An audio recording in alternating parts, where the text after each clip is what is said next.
Rain watched from a distance as the vegetation ahead crumbled, falling as though sliced clean through. Emerging from the chaos was a towering, familiar figure, a savage werewolf. Its menacing presence radiated hostility, and Rain's heart sank. "This isn't good," he thought grimly. The beast had chosen the valley's exit as its escape route. Trapped and desperate, it would likely unleash every ounce of its strength to break through. A fierce battle was inevitable. Wasting no time, Rain opened his status panel, his gaze locking onto the attribute page. Name: Rain Carlin. Occupation: blacksmith. LV1, 5 out of 100. / night watchman. LV1, 1 out of 100. Constitution 6. Strength 10. Agility 9. Spirit 9. Remaining attribute points 1. Remaining skill points 1. Since transitioning to Night Watchman, his strength, agility, and spirit had all increased by 1 point, pushing his strength to a solid 10. Yet, Rain hadn't spent the remaining attribute point. He had been saving it for a crucial moment like this. His attention shifted to the blacksmith's strength skill. With one final skill point in hand, he invested it without hesitation, upgrading the ability. The icon of a muscular figure lit up, and the skill's description updated. Core skill: Blacksmith Strength LV2, active. Effect: when activated, this skill increases the user's strength significantly. The enhancement scales with Constitution and Spirit, and its duration depends on the user's stamina. The small word change from slightly to significantly caught Rain's eye. A stronger enhancement? Perhaps a 30% increase, or even more. There wasn't time to analyze further. Fire arrows. Hamilton, the leader of the Night Watchmen, bellowed, his knight's longsword gleaming as he swung it forward. The valley erupted with action. Over 20 Night Watchmen, including Rain, loosed their arrows at the werewolf. Yet, the beast moved with unnerving speed, zigzagging unpredictably and shielding its eyes with its thick, muscular arm. Most of the arrows missed their mark. Only 2 struck home, but the beast's dense hide and plated muscle armor absorbed the hits without issue. Roar! With a guttural bellow, the werewolf snapped the embedded arrows and charged straight for Hamilton, who stood at the forefront. "Bring it on!" Hamilton roared, a dangerous gleam in his eyes. Once a soldier in the Imperial Army, Hamilton hadn't faced an opponent this ferocious since joining Flash Goldtown's militia. Blood rushed through his veins. The werewolf was closing in fast, dodging the volleys of arrows with terrifying efficiency. Yet just as Hamilton braced himself for the impact, he caught sight of a sinister grin on the beast's face. His heart skipped a beat. The werewolf suddenly veered left, leaping with incredible force toward the Night Watchman station nearby. "Cast nets!" Hamilton commanded, his voice cutting through the chaos. Large, reinforced nets soared through the air, aiming to entangle the beast. But the werewolf didn't falter.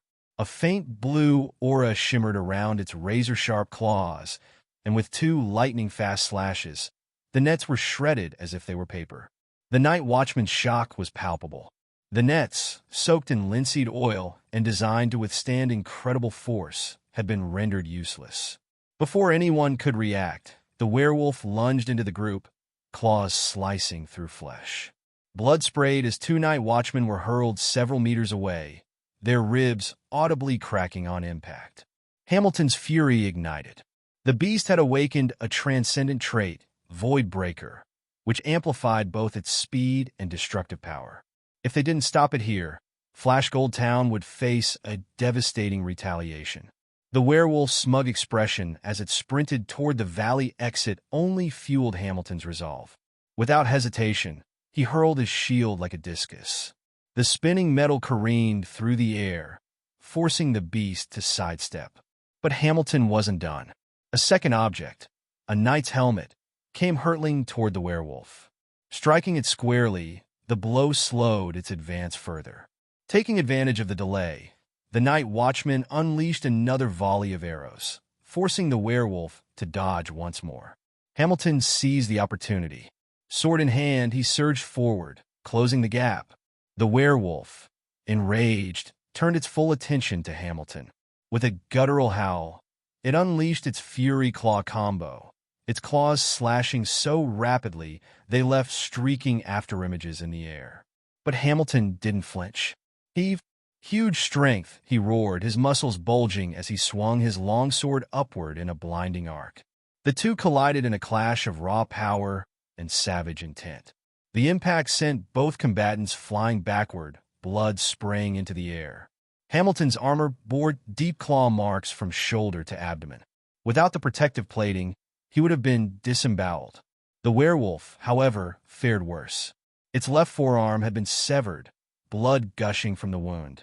Realizing its life was in imminent danger, the beast mustered what strength it had left and charged toward the night watchman blocking its escape route. Bang! Bang! 3 night watchmen were thrown aside like ragdolls as the werewolf bulldozed forward. Its eyes locked onto a smaller figure ahead, Rain. A cruel grin spread across its face. If it could just take down this one human, freedom would be within reach. But Rain stood his ground, a glint of determination in his eyes.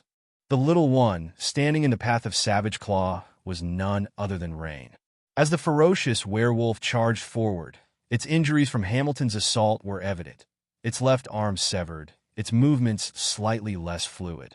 But how much of its strength remained? 50%? 60%? Regardless, it was clear that Savage Claw's power had diminished significantly. Rain didn't need to defeat it.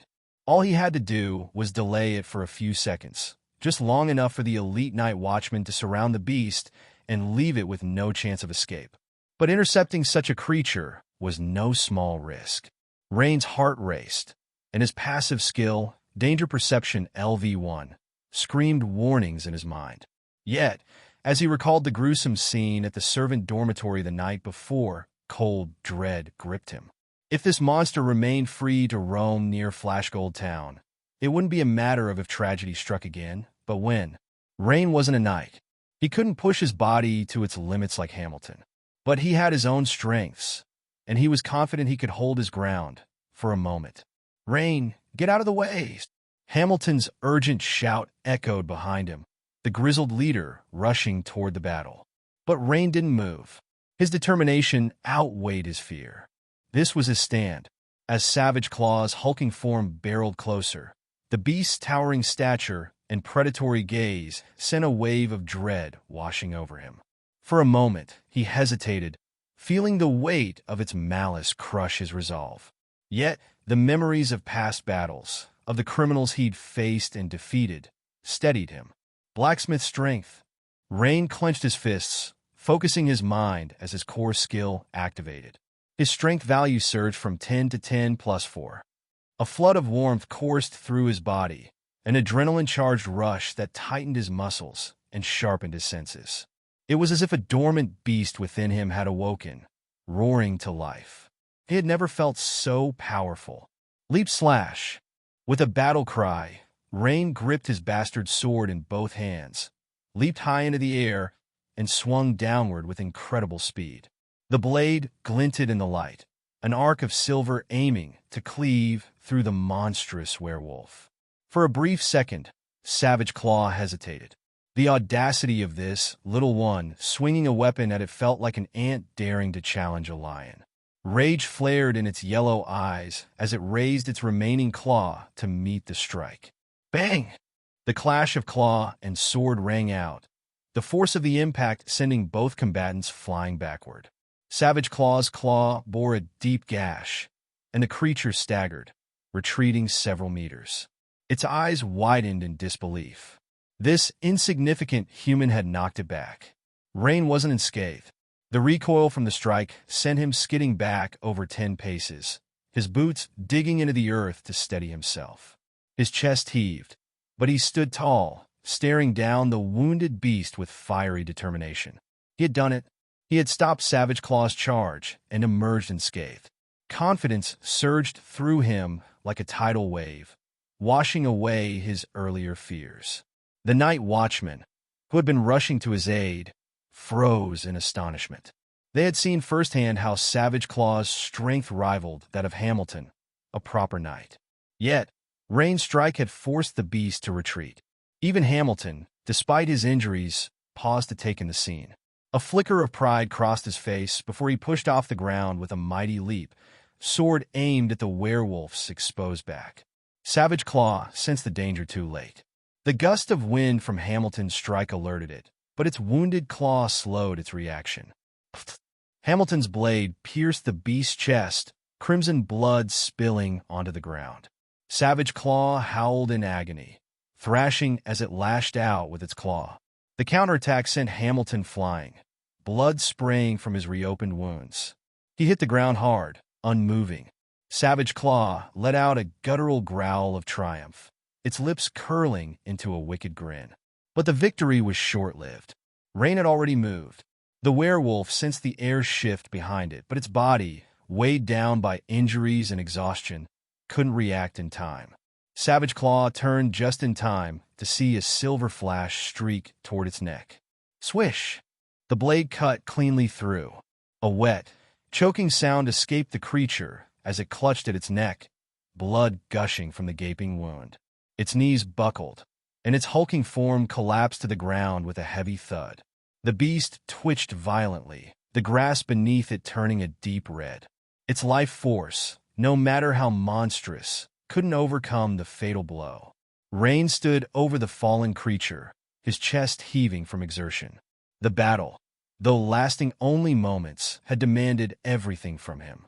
He glanced down at his blade, its edge stained with blood. The image of Clea's teachings flashed in his mind. Her advice had been invaluable. In that final moment, Rain had adjusted his attack, shifting from a vertical slash to a horizontal one, targeting the softer neck instead of the harder skull. The night watchmen finally reached him, their faces a mix of awe and disbelief. They stared at Rain, who seemed to have transformed from an ordinary soldier into a warrior worthy of legend. Hamilton, coughing blood but alive, managed a raspy laugh. Good? Aha, cough, cough. Rain turned to his commander, a small, relieved smile breaking through his exhaustion. The battle was over, and Flash Gold Town was safe for now. Hey, welcome to Firescale Audiobooks. If you enjoy our audiobooks, please consider subscribing to the channel. Also, feel free to share your review in the comments section below. Just now, Lord Hamilton had confirmed Rain's heritage, or rather his origin, as soon as he witnessed the sword technique Rain had used.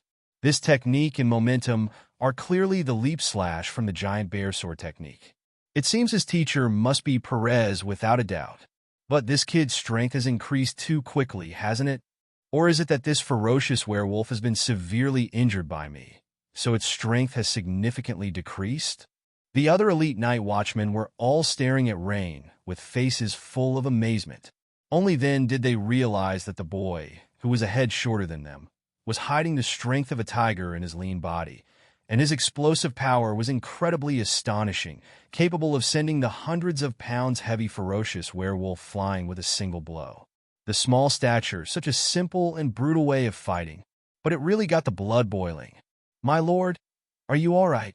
Soon, two night watchmen quickly approached and helped Hamilton up, promptly treating the wounds on his body. Just wrap it up with bandages for now. I won't die. n/o/vel/b/in.c//om. Seeing that their supervisor was unharmed, the night watchmen once again focused their attention on Rain. Good kid, it's Rain, right? I'll remember you. An elite night watchman walked up with a smile and clapped Rain on the shoulder. Rain, that was amazing. I heard from Lord Hamilton that you were about to join us. Remember to come to our squad. I am... Get lost, Whalowin. You're already poaching people before Rain has even joined? Aren't you shameless? Yeah, fair competition. Let Rain choose himself. Seeing the night watchman's enthusiasm, Rain responded with a smile to each one. At that moment, noises came from two other directions, with the barking of the greyhounds getting closer and closer. Clearly, the two teams from Habsburg Manor were about to reach this location. This made Rain's gaze sharpen as he pondered. It's best not to show up in front of the manor's higher-ups yet. Clea had warned him of this before, and Rain himself wanted to keep a low profile too. He really didn't want to get involved in the internal struggles of the Habs Earl family's offspring. Right away, Rain stepped forward 2 paces to Hamilton, who was being bandaged up. Lord, I would like to return to Flash Gold Town in advance. After all, my reason for coming this time." Rain stopped halfway through his sentence, but successfully misled Hamilton. Hamilton understood immediately, because he also didn't want Perez to see that he had taken his proud protege. Then, Hamilton nodded and said, "Rain, Wayluin, you two are responsible for taking these few injured brothers back to Flash Gold Town first. Also, everyone pay attention. Do not reveal that Rain was the one who ultimately killed the ferocious werewolf. To the outside world, just say it was I who killed it." The elite night watchmen looked between their supervisor and Rain, and, seeing Rain's indifferent expression and complete lack of objection, they knew there must be some secret between the two, so they echoed loudly, "As you command, my lord." Rain couldn't help but smirk inwardly upon seeing this. Reading people and situations really was an essential workplace skill. So, before the Manners teams arrived, Rain and a few other night watchmen quickly left the valley first. On the way back, Rain finally had the opportunity to check the system notifications. "Your skill, Giant Bear Sword Technique, has improved. Experience plus 157. You have experienced a battle. Night Watchman Professional Experience Points plus 87. The Giant Bear Sword Technique advanced directly from LV1 to LV2, reaching the level of LV2, 54/300. Especially for the Leap Slash, Rain now had many more insights in his mind. It was with the Leap Slash that he had killed the injured ferocious werewolf with a single strike. And seeing the Night Watchman Profession level at LV1, 87 out of 100, now nearly halfway filled, Rain was slightly startled. Indeed, this once again proved that life and death struggles are a shortcut to raising one's combat profession level. Unfortunately, it's just a bit too dangerous. Perhaps, once my own strength increases a bit more, I could consider taking on some of those bounty quests. Not only do they offer high rewards, but they can also improve my combat profession level. Two birds with one stone. Moreover, through this battle, Rain also roughly understood what the average strength of a formal knight might be. From the process of the battle, it seemed that, after Hamilton exerted his full strength, he was roughly equal in strength to that ferocious man-wolf over 2 meters tall. Even after I activated Blacksmith's Strength LV2, I was still slightly weaker than the ferociously transformed man-wolf in its grievously injured state. Thus, it is reasonable to speculate that the strength of the ferociously transformed man-wolf, when quantified, is about 15-16 points if it is seriously injured. In its prime, it should be around 20 points. Therefore, the strength of a formal knight should not be too far off that, almost 3 to 4 times that of an ordinary person. No wonder Clea said that the path of knighthood is a process of breaking through one's own limits. To reach a strength 3 to 4 times that of an ordinary person does indeed signify surpassing a certain limit of the human body. In his previous life, Rain had seen a news story where it was said that the muscle strength of the human 100-meter king bolt was twice that of an ordinary person, which was close to the physical limit that could be achieved through later life training. Then 3 times, or even 4 times. This has already far exceeded the physical upper limit that ordinary people can achieve through training.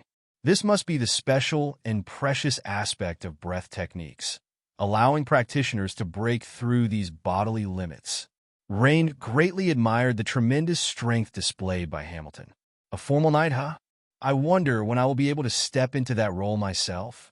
On the way back, the Night Watchman Squad leader Wayluin was exceptionally enthusiastic toward Rain. Clearly, Rain's performance in the previous battle had impressed Wayluin. "Rain, when will you formally join the Night Watchman?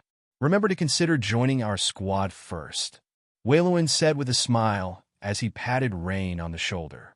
"Of course, Captain Wayland, I will give it serious thought," Rain replied with a slight smile. After delivering the injured to the town's administrative hall, specialized physicians came to take over. Rain, of course, went home first, planning to rest well. Upon Rain's return home, his entrance startled his entire family and Anna. This was because of the intense fight with the ferocious man-wolf, which had left Rain's body covered with bloodstains. After a thorough check, it was confirmed that Rain indeed had not been injured, which relieved his family. However, A hint of worry still shone in his mother's eyes.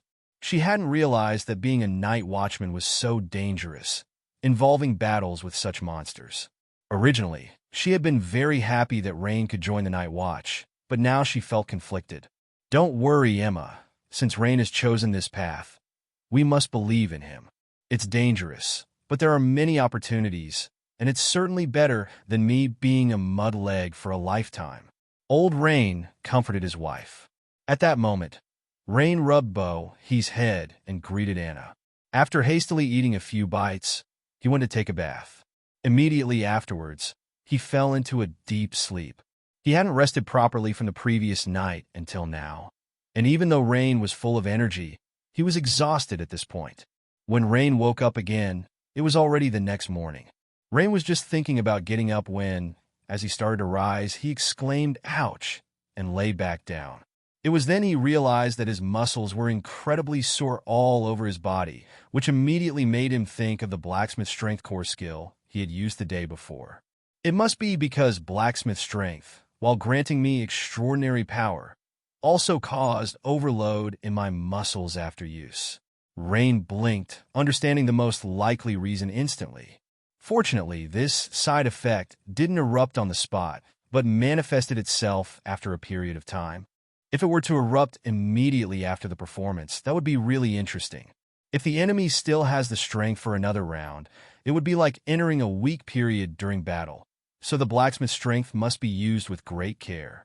Rain grimaced as he endured the soreness in his muscles and fascia, and climbed up with a grimace.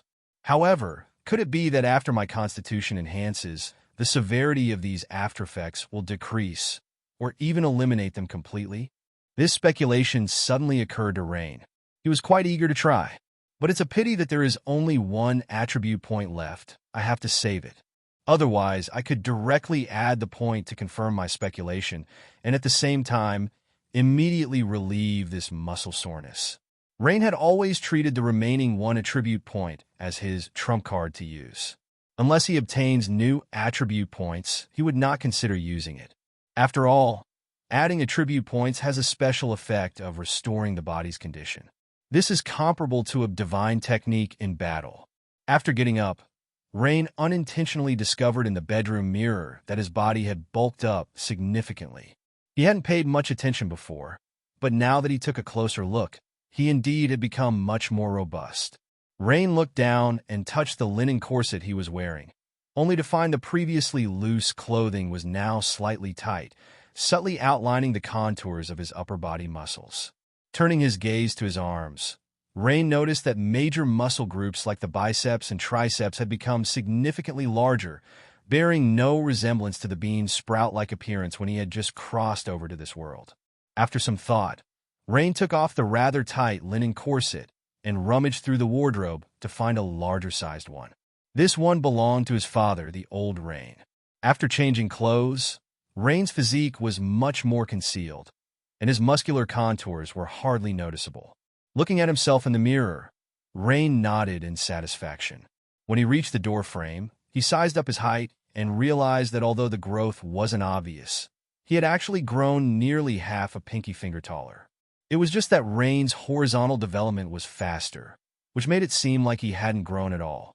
When Rain arrived on the first floor, he saw through the window that in their small courtyard, Anna was accompanying Bo, he and planting winter rapeseed in a small patch of land. Bo was wearing a layered corset with a long light blue skirt resembling an apron over it. This kind of tube-shaped, waistless long skirt hung on the shoulders with straps, looked like a modern apron from the front, and made Bo look very cute in Rain's eyes. Bo asked, "Sister Anna, when can we harvest the winter rapeseed we planted?" Around the month of blooming flowers, I guess." Anna looked at Bo with a smile, her eyes full of fondness. The month of blooming flowers, that's still 3 for 5. Nearly 5 months away. Bo counted on her fingers, sounding a bit disappointed. However, Bo soon pointed at the newly planted chives next to her and asked, "Sister Anna, what about the chives we planted before? When can we harvest them?"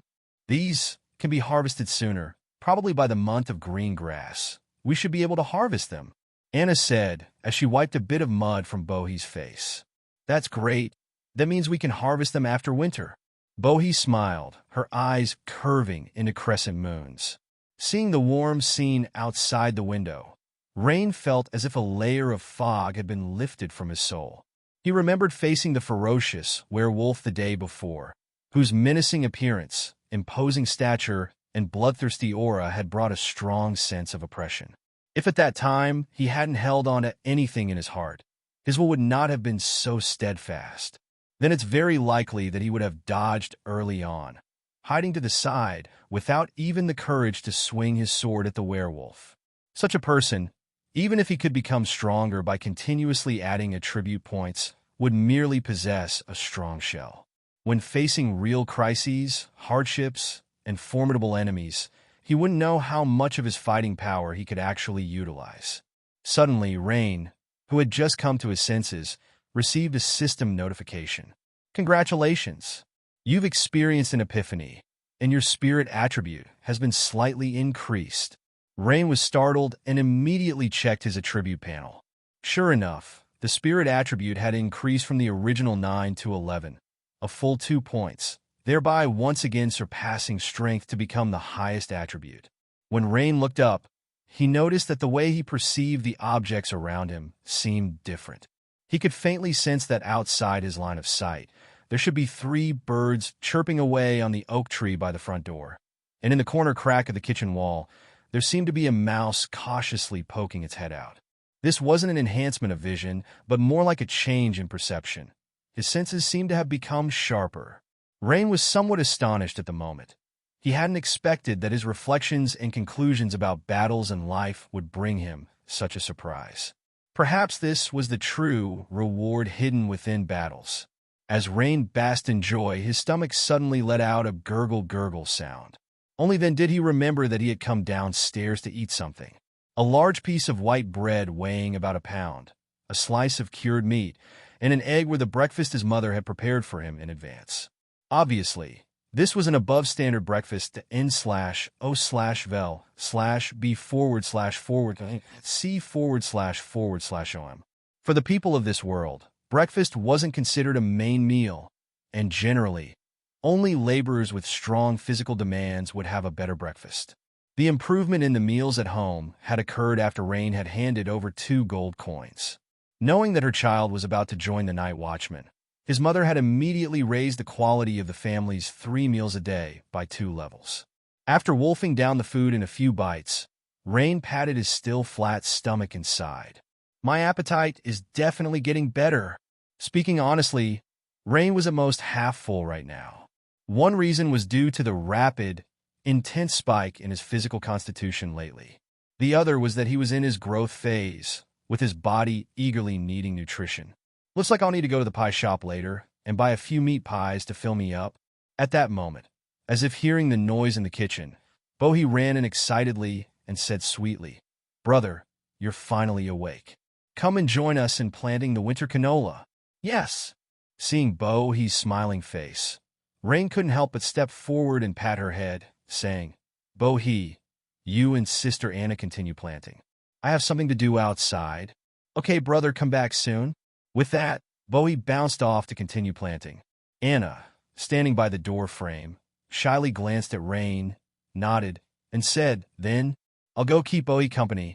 Looking at Anna's side profile, Rain noticed that over time, Anna's complexion seemed much improved, and her light yellow hair no longer looked as dry as before, gaining a slight sheen.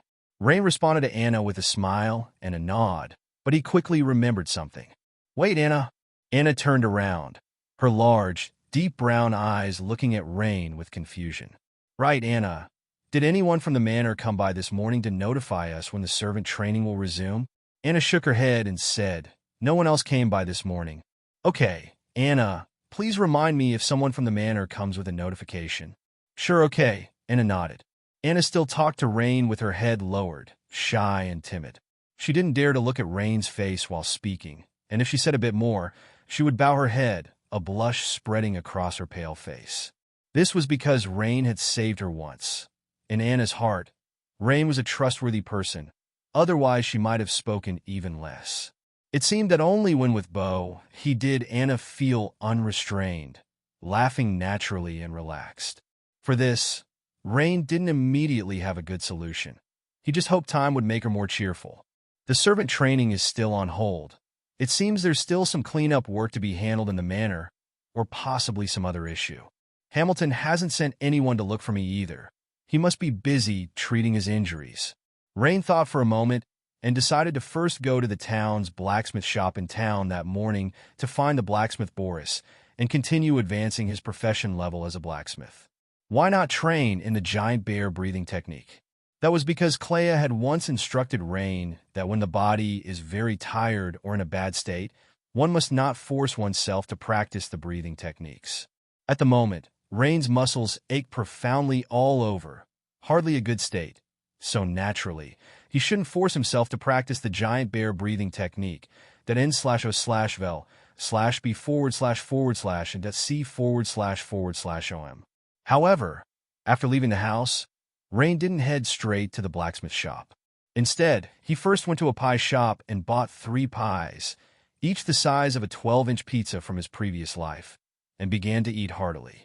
You should know, one 12-inch meat pie should be enough for a meal for a family of 3. But after eating 3 pies, Rain only just felt full. It looks like I need to find a way to earn more money. Otherwise, the few gold coins I have left won't be enough to let me enjoy good food. If I just eat plain white bread, the few gold coins I have could last a long time. But whether practicing the giant bear breathing technique or swordsmanship, both consume a lot of physical energy. My body craves meat. Upon the mention of eating meat, Rain couldn't help but recall the delicious taste of bear meat and involuntarily licked the corner of his mouth. If I were rich enough to eat bear meat rich in nutrients every day, I guess the progress of my giant bear breathing technique would hasten remarkably, Rain speculated. As soon as he stepped into the blacksmith shop, perhaps due to his recent advancement in the blacksmith profession, Rain suddenly felt a strange kinship with the clangs and heat that filled the blacksmith shop. Rain, you're here. I heard that last night there was an attack by jackalmen at the manor, and several servants died. When blacksmith Boris saw Rain walk in, he greeted him and immediately asked. Yes, Uncle Boris. Rain nodded, confirming Boris's words. Such vicious events haven't occurred in years. Days are becoming less peaceful. Boris lamented. As expected, bad news travels fast. Clearly, the attack on the manor had already spread throughout Flashgold Town. The other blacksmith apprentices also started bombarding Rain with questions about the details. Rain, I heard several servants died. I heard that Wolfman was over 2 meters tall. Yeah, how can there be such a tall Wolfman? Aren't Wolfmen usually about the same size as us? After some idle chat, Rain began to focus and started forging horseshoes with the blacksmith, Boris. However, this time, Rain took the lead and Boris assisted in the horseshoe forging. When Rain held the blacksmith hammer, he felt as if it was an extension of his own arm. Swinging, it was very natural and effective. This was probably the impact of a core blacksmith skill, hammer mastery.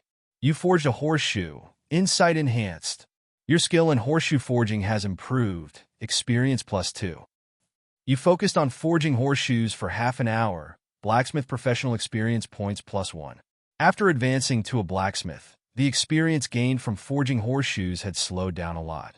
Even with Rain as the main forger, it basically took at least half an hour to gain 1 point. When someone is focused on their work, time flies by very quickly. By the time Rain realized it, it was already noon.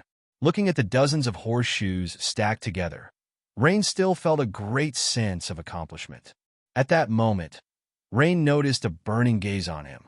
Following the gaze, he saw Boris looking at him intensely. Rain, have you considered coming to work for me with a salary? No wonder Boris favored Rain. In his eyes, the amount of horseshoes that normally took at least half a day to complete were finished by Rain about 2 hours ahead of schedule. This forging efficiency truly amazed him. Of course, this was not because Rain's forging skills had surpassed those of Boris. It was due to the overall enhancement of Rain's attributes, especially the growth in spiritual power, which allowed Rain to grasp the subtle changes in the material after each hammer strike. And the increase in strength allowed Rain to swing the 7 or 8 caddies blacksmith hammer with ease, without using too much physical energy. Rain was taken aback upon hearing Boris's offer. Before coming to Boris's smithy, Rain had made sure to inquire about it. Boris's smithy had only one assistant, and the others were paying apprentices. Normally, a smithy in Flashgold Town like this one would need at least 2 to 3 assistants. Being an assistant meant that you already had the skills of a blacksmith, achieving a level comparable to that of a certified blacksmith in either a certain ironwork craft or a forging process. This meant you could make a living off of it. Rain looked around and noticed that the other apprentices were occasionally casting anxious glances his way, seemingly nervous about Rain accepting the offer and taking the spot they had long coveted. But obviously, Rain was not going to choose to join Boris's smithy. He came here to learn forging purely to enhance his professional level as a blacksmith, thus gaining more upgrade rewards. However, now relying solely on forging horseshoes, the speed of gaining blacksmith professional experience has become very slow. I could use this opportunity to ask Boris about the tuition for learning other forging skills. Rain thought to himself. For example, skills such as material selection, quenching, and grinding, and so on were very practical, and perhaps one of these could bring Rain a relatively larger amount of blacksmith professional experience points. As for why not learn to make weapons like a dual-handed greatsword? It wasn't that Rain didn't want to, but rather that blacksmith Boris didn't know how. Rain had long understood that blacksmith Boris was merely skilled at crafting everyday items, mainly focused on making common iron goods used in daily life, such as horseshoes, iron pots, kitchen knives, and so on, not adept at forging weapons or armor. As for the skills involved in Boris's making of the bastard sword last time, Rain had already clearly learned about it from blacksmith apprentice Drews. That was Boris's secret skill, which he did not intend to teach any non-blood relatives. Therefore, Rain wasn't going to make things difficult for himself. Moreover, his giant bear sword technique required a dual-handed greatsword, not a bastard sword, because only a dual-handed greatsword could fully unleash the power of the giant bear sword technique. Uncle Boris, thank you for your kindness, but I would still like to try my hand at the manners trial, Rain said tactfully. Blacksmith Boris wasn't offended by Rain's refusal. Young man, it's good to try out different things. If you can get into the manor, that would be an even better option. By the way, Uncle Boris, how much would it cost to learn skills like material selection, quenching, and grinding, etc.? I would like to have a better chance during the manners assessment. Upon hearing Rain's words, a collective gasp could immediately be heard from those around. Clearly, the surrounding blacksmith apprentices were surprised at Rain's tall order.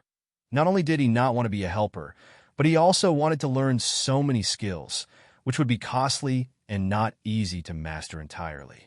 That won't be cheap. These 3 skills together will cost 5 imperial gold coins.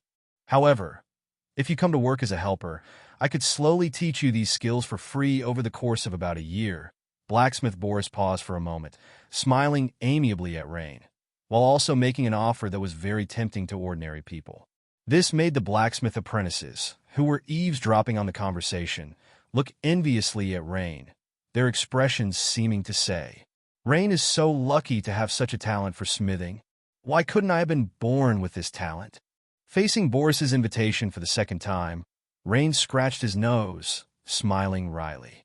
He hadn't expected the normally stingy blacksmith Boris to value him so highly. If it had been before, Rain would have agreed without hesitation. But now his goal was the stars and sea. How could he possibly confine himself to a small blacksmith shop? Uncle Boris, thank you for valuing me, but let's forget about it. 5 gold coins, right? That's a lot of money. I would need to discuss it with my parents. Oh, can I study these skills separately? Rain continued after some thought. No problem. The charge for material selection is 1 gold coin, and quenching and grinding will each cost 2 imperial gold coins, Boris indicated with his hands. All right, Uncle Boris, I will go home and discuss it with my parents now. Of course you can. Then, Uncle Boris, see you this afternoon. Rain, of course, did not mention this matter to his parents when he went home. Whether studying separately or seeking his parents' advice, both were merely pretexts. After eating lunch at home, Rain returned to the blacksmith shop carrying a gold coin. Upon entering, he handed a gold coin to blacksmith Boris as the tuition fee for selecting materials. After paying the fee, blacksmith Boris took Rain to a warehouse behind the forge. This was Rain's first visit here. He saw various unprocessed ores stacked inside, alongside neatly arranged bars of iron, copper, and tin. Rain, let's start with selecting ores. Look at this. This is hematite, said Boris, picking up a human head-sized or intermixed with red and black colors. Generally, its surface is this dark red or black, with the fracture planes showing stripes or shell-like shapes. Rain listened attentively to blacksmith Boris's explanation while carefully weighing the heavy piece of hematite in his hands. This is cassiterite. It usually has a dull brown surface with a granular texture and a metallic luster, with cavities inside the ore. Boris explained, picking up a dark brown ore. This is chalcopyrite. With 11 points of spiritual power, Rain possessed an observation skill, discernment, and memory far exceeding that of an ordinary person. He quickly understood the several most common types of ores that Boris explained. Generally, the higher the quality of the iron ore, the more black it will appear on the surface. Seeing that Rain showed no signs of confusion, Boris continued his explanation. At that moment, Rain noticed the system prompts that appeared. You have engaged in the study of ore identification, improving your understanding. You have realized a new skill, ore identification, n/o/vel/b//n.c//om. Your skill, ore identification, has improved experience points +1. You have focused on learning or identification for half an hour. Blacksmith professional experience points +1. Rain immediately saw a new icon light up below his blacksmith panel. The icon, shaped like an irregular piece of iron ore, was clearly the newly acquired skill or identification. It was then that blacksmith Boris stopped explaining and turned to Rain, saying, Rain, these are the most common ores, but besides these, there are some extremely rare ores that are much more difficult to identify. However, the value of these ores is also extremely high. This piqued Rain's curiosity straight away. Boris then took out a piece of ore with specks like little stars from a drawer and handed it to Rain, saying, This is star iron, also known as meteorite ore. It is said to come from falling meteors. When the meteor falls to the earth, it forms such meteorite ore, which is very rare. Rain was immediately surprised when he took the so-called star iron, because he noticed at once that this piece of star iron, or meteorite ore, weighed much more than ordinary hematite or magnetite. Despite a similar size, its weight was more than double theirs. Boris, seemingly aware of Rain's surprised expression, couldn't help but laugh. The texture is different, right? This piece of star iron is no bigger than the size of a fist in my possession, yet its price is dozens of times higher than common iron ore. Hiss! The price really shocked Rain. Tens of times? That's way too exaggerated. Star metal possesses extreme toughness and hardness. It's an excellent material for sharp weapons such as daggers, knights' long swords, bastard swords, or dual-handed greatswords. Of course, weapons made purely of star metal are prohibitively expensive. Even nobles are reluctant to waste so much. A more common practice is to mix it with other materials, which can enhance weapon performance while reducing costs. To identify star metal, first consider the weight. Star metal is about twice as heavy as other iron ores of the same size. Second, look at the fracture surface, where tiny metallic grains sparkle under the light, just like stars in the sky. This is also the origin of the name star metal.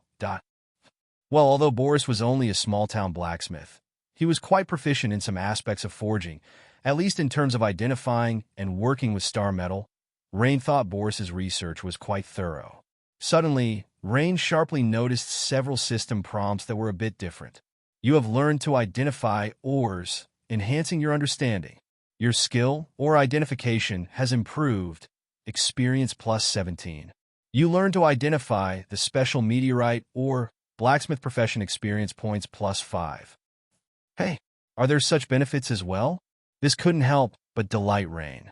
Rain realized that once he got the hang of identifying special ores, he could quickly increase his blacksmith profession experience. It seems I've mastered another quick way to improve. This made Rain look forward to Boris's next presentation on special ores. However, just as Rain was staring at Boris with eager eyes, he heard Boris say, Let's go take a look at the metal ingots after smelting. This immediately made Rain ask, Uncle Boris, haven't you only talked about one special ore? What about the others? Blacksmith Boris's face turned slightly red as he said, You rascal, think about it. How could my ordinary blacksmith shop have so many special ores? This piece of star metal is my only treasure. This instantly left Rain extremely disappointed, just when he had seen a way to quickly increase his blacksmith profession experience. It turned out that Boris had no other special ores. Disappointment was evident on Rain's face. Cough! Rain, if you want to learn to identify other special ores, you'll have to go to the large blacksmith shops in County Town. Of course, the blacksmith shops in the manor castles definitely also have a good stock of special ores. Hey, Uncle Boris, I know about the blacksmith shops in the manor, but why do they have a good stock of special ores? Rain couldn't help but ask curiously. Haha, the equipment of the castle guards and the knights is often crafted by the blacksmith shops within the manor. So what do you think? Do they have special ores? Boris couldn't help laughing. So that's how it is? Rain suddenly realized. Nobles, as the ruling class in this world, naturally gathered all the good things to themselves, especially such special ores that can effectively improve the equipment of their knights. The more, the better, and no one would consider it too much. In that case, the blacksmith shop within the manor is the first choice. After all, County Town is too far, and without a horse to travel, it would take a whole day to go back and forth. Perhaps after the page boy training starts, I could ask Master Ball for some guidance on identifying special ores, even if I have to offer some compensation. But relative to the rise in blacksmith professional experience points, that would be insignificant. By evening, when Rain left the blacksmith shop, his blacksmith profession level had reached blacksmith LV1, 23/100.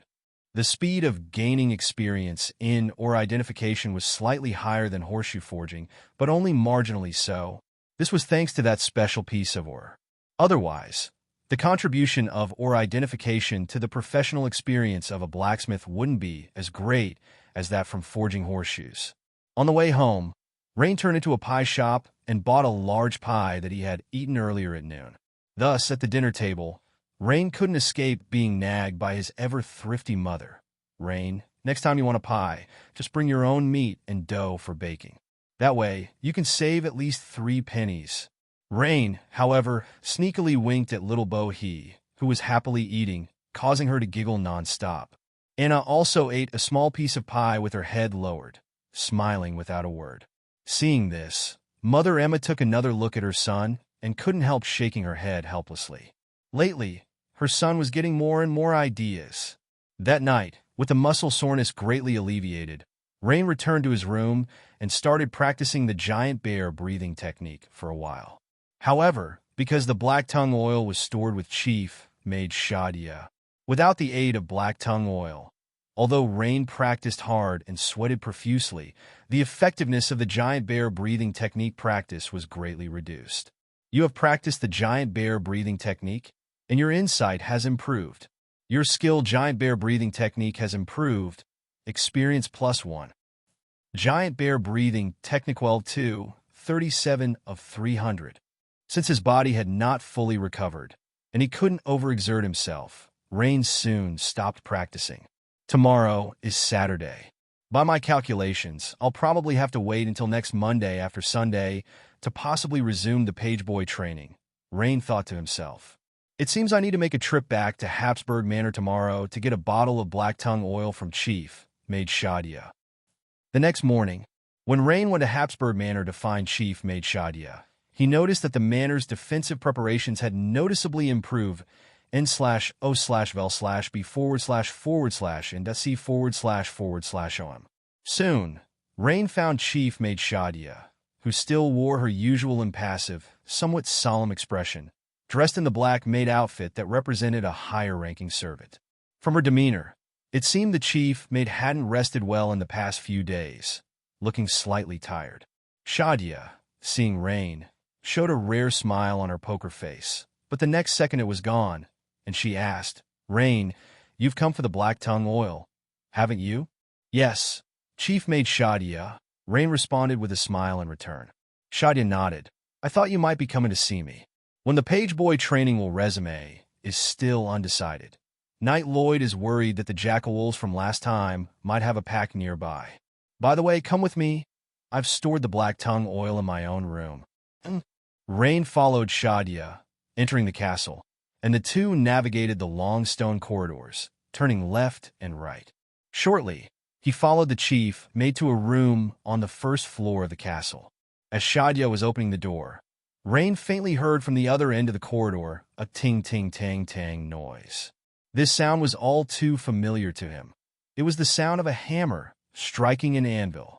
Chief made Shadia, "Is that the blacksmith shop over there?" Rain asked. Shadia paused her action of opening the door, glanced at the corridor, nodded, and said, "Yes, Rain, are you interested in the blacksmith shop?" Quite interested. By the way, is Master Ball there too?" Rain scratched his head and smiled as he continued to ask. "Yes, all the blacksmiths are here. Ball is the blacksmith in charge of forging daily supplies. Aside from Ball, the castle blacksmith shop also has blacksmith Basil, who specializes in weapon forging. Additionally, there is another person who is in charge of the blacksmith shop, Blacksmith Snell, a disciple of Master Varenton from County Town, who specializes in armor crafting." Seeing Rain's highly interested expression, Shadia elaborated a bit more on the situation in the castle's blacksmith shop.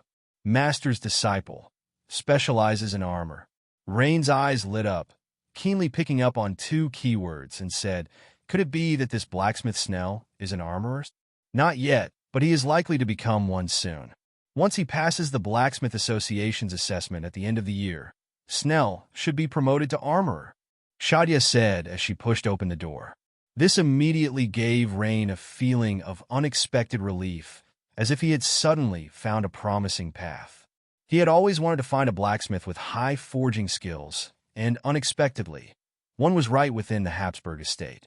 Furthermore, since Ball was in charge of forging daily supplies, it made sense that he was responsible for related content in the servant training NOVL B//JNN. "Here you go, Rain, your ironwood oil." Seeing Shadia had already taken a bottle of ironwood oil from the room and handed it to Rain. Rain took it, and before even opening the stopper, he smelled a strange, yet familiar scent of ironwood oil. "Thank you." Soon, this small black bottle was carefully tucked inside Rain's clothes. "By the way, Chief Maid Shadia, are you familiar with Blacksmith Snell of the blacksmith shop? If it's convenient, could you introduce me?" Rain asked. Rain thought that since Snell was the head of the blacksmith shop, establishing contact with him would be ideal. Hearing the name Snell, Rain sharply noticed that the chief maid's complexion seemed to blush slightly, but it quickly faded. The next second, Shadia stared at Rain, quite displeased, and said, "Rain, one's energy is limited. I hope you can focus on practicing the night breathing method and not be distracted, lest you fail to meet the lady's expectations." Rain was at a loss for words for a moment, not knowing what to say. It was normal for Shadia to think this way. After all, practicing the night breathing method and swordsmanship would take up most of a person's time. Thus, anyone aspiring to reach the transcendent level would not waste much energy on other matters. However, what Shadia didn't know was that this situation only applied to ordinary people. But Rain was different. He had a cheat. For Rain, quickly leveling up his blacksmithing secondary profession was equivalent to quickly improving his combat profession. It would allow him to reach transcendence sooner. But this, Rain obviously couldn't explain to Shadia. Seeing the chief maid's displeased expression again, Rain knew that the idea of having Shadia help make contact was probably blown. So, Rain could only regretfully take the bottle of ironwood oil and head home. Since his body ached no more, Rain decided to wait until later to visit Boris's blacksmith shop, planning to first practice the giant bear breathing technique at home. He opened the bottle, and a strange fragrance filled the air. Rain poured a little bit of the amber-colored black poplar oil into his palm. Following Lady Clea's previous instructions, he rubbed his hands together to warm the oil before applying it to his knees and shoulders. Instantly, a burning warmth flowed from the applied areas into his skin. About half an hour later, a sweaty Rain suddenly received a system notification. "Congratulations! Your constitution attribute has increased." "Oh!" This time it was only the Constitution attribute that increased. However, this had raised Rain's Constitution from 6 points to 7 points. Rain remembered that the last time he practiced the giant bear breathing technique, both Constitution and strength had increased. After a moment's thought, Rain seemed to understand why. That's because my strength attribute is relatively high already, at a full 10 points, while my Constitution attribute is comparatively low, at only 6 points. That's why practicing the giant bear breathing technique resulted in a particularly rapid increase in Constitution. Unexpectedly, after retrieving a bottle of black poplar oil from Shadia, the chief maid, on Saturday, 3 whole days had passed, and the servant training class had still not resumed. But Rain didn't mind. During those 3 days, he usually spent his days at the blacksmith shop and his nights practicing the giant bear breathing technique. His days were quite fulfilling. Now, he was past the halfway mark in his blacksmith profession level, reaching blacksmith LV1 52 out of 100, and had made considerable progress with the giant bear breathing technique, reaching LV2 51 out of 300. Rain was keen to practice the giant bear sword technique as well, but unfortunately, there was no suitable place near his home. Additionally, he didn't have a dual-handed greatsword, only a standard bastard sword of the night watchman. Tuesday morning, just as Rain was planning to head to the blacksmith shop again, a locked armored guard came to his door and said, "Rain, the sheriff wants to see you. If it's convenient, come with me to the town hall now. Lord Hamilton is waiting in his office for you." "All right, I'll come right away." Rain didn't hesitate at all and immediately agreed. Last time Lord Hamilton had been seriously injured, and Rain also wanted to see if his wounds had healed, since he was, after all, his boss. He had gone to the town hall a couple of days ago, but the guards had told him Lord Hamilton seemed to have gone back to the county town to recuperate and had not yet returned. To see him today, there must be something urgent. Thud, thud, thud. "Come in." Hearing the familiar voice, Rain opened the door and entered, seeing Lord Hamilton still in his noble hunting attire, but his complexion was still somewhat pale, and Rain seemed to smell a certain medicinal potion. He was very familiar with this smell. He often smelled it whenever he passed by the town's only Abel's potion shop. "Rain, take a seat." "Lord Hamilton, how has your injury recovered since last time?" It was supposed to have healed today, but the ferocious werewolf's claws had some special energy. It took a lot of effort to deal with the wounds, and now I guess I'll need about another week to recover fully.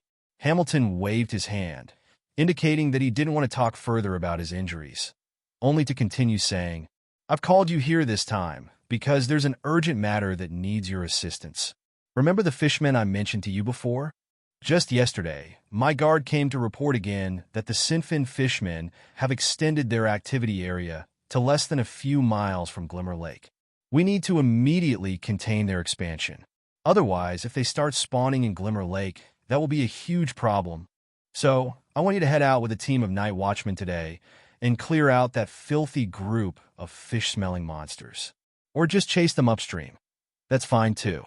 Next week, once my injuries heal, I'll personally lead a team to eradicate them all," Hamilton said with a solemn expression. Glimmer Lake is the water source for Flashgold Town, and if it were contaminated by fish people, as the sheriff, he would bear an undeniable responsibility. Upon hearing this, Rain started to think quickly. Erasing fish people wasn't something he could not consider, especially since his night watchman profession level was about to increase. Indeed, a real battle presented a great opportunity. However, he didn't know much about the group of fish people or their strength, so he decided it was best to ask first. "Lord Hamilton, about the strength of these fish people?" "Rest assured, the intelligence reports indicate that only a small fish people tribe has moved near Glimmer Lake, and their numbers are not large," Hamilton continued, fingertips crossed beneath his chin. "The majority of fish people's combat ability is generally below that of militiamen. It's just that their numbers are a bit large, and they breed rapidly, much like wild weeds that grow wildly every year, making them impossible to eradicate completely. Additionally, when they encounter an enemy they cannot defeat, they quickly dive underwater to hide. Therefore, Rain, if I were you, I would find a way to lure the fish people away from the water before striking hard." An injured Hamilton detailed his experience fighting the fish people. "Okay, Lord Hamilton, but I currently don't have a suitable weapon. Could you lend me a dual-handed greatsword? Rain thought for a moment, then nodded in agreement. Since Hamilton had made it clear that the number of fish people wasn't large and their strength was not formidable, and considering he wasn't going to fight alone, but with a squad of night watchmen, it was a suitable real battle opportunity. There was no reason not to agree.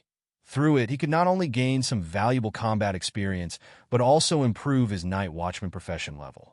Additionally, if the fish people continued to breed, it would directly impact the water safety of Flashgold Town.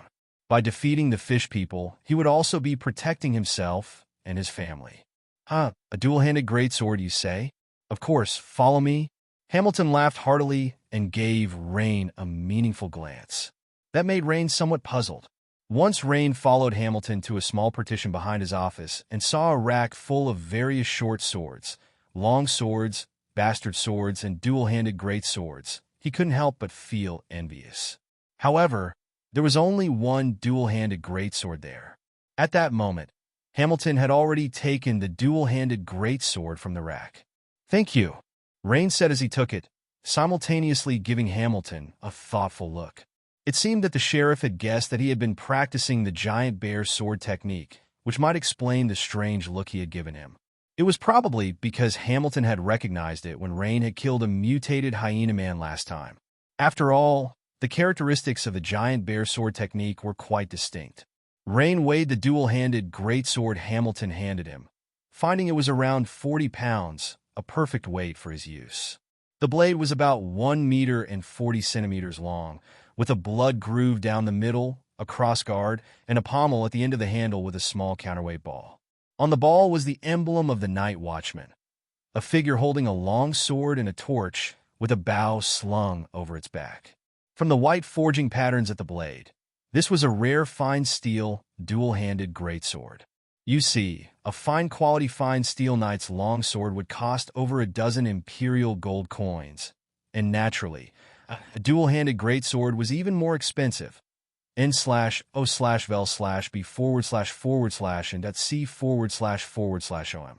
Here, when we talk about fine quality, we refer to those knights' long swords that can be used for high-intensity combat, not the common iron swords that militiamen could own. Those iron swords are more than 10 times cheaper, costing only a few silver coins, and virtually every small town's blacksmith could forge one. But a good quality dual-handed greatsword. Not only is the skill required for forging one higher than that of a similar level longsword, but the quality of the steel selected for the blade is also crucial.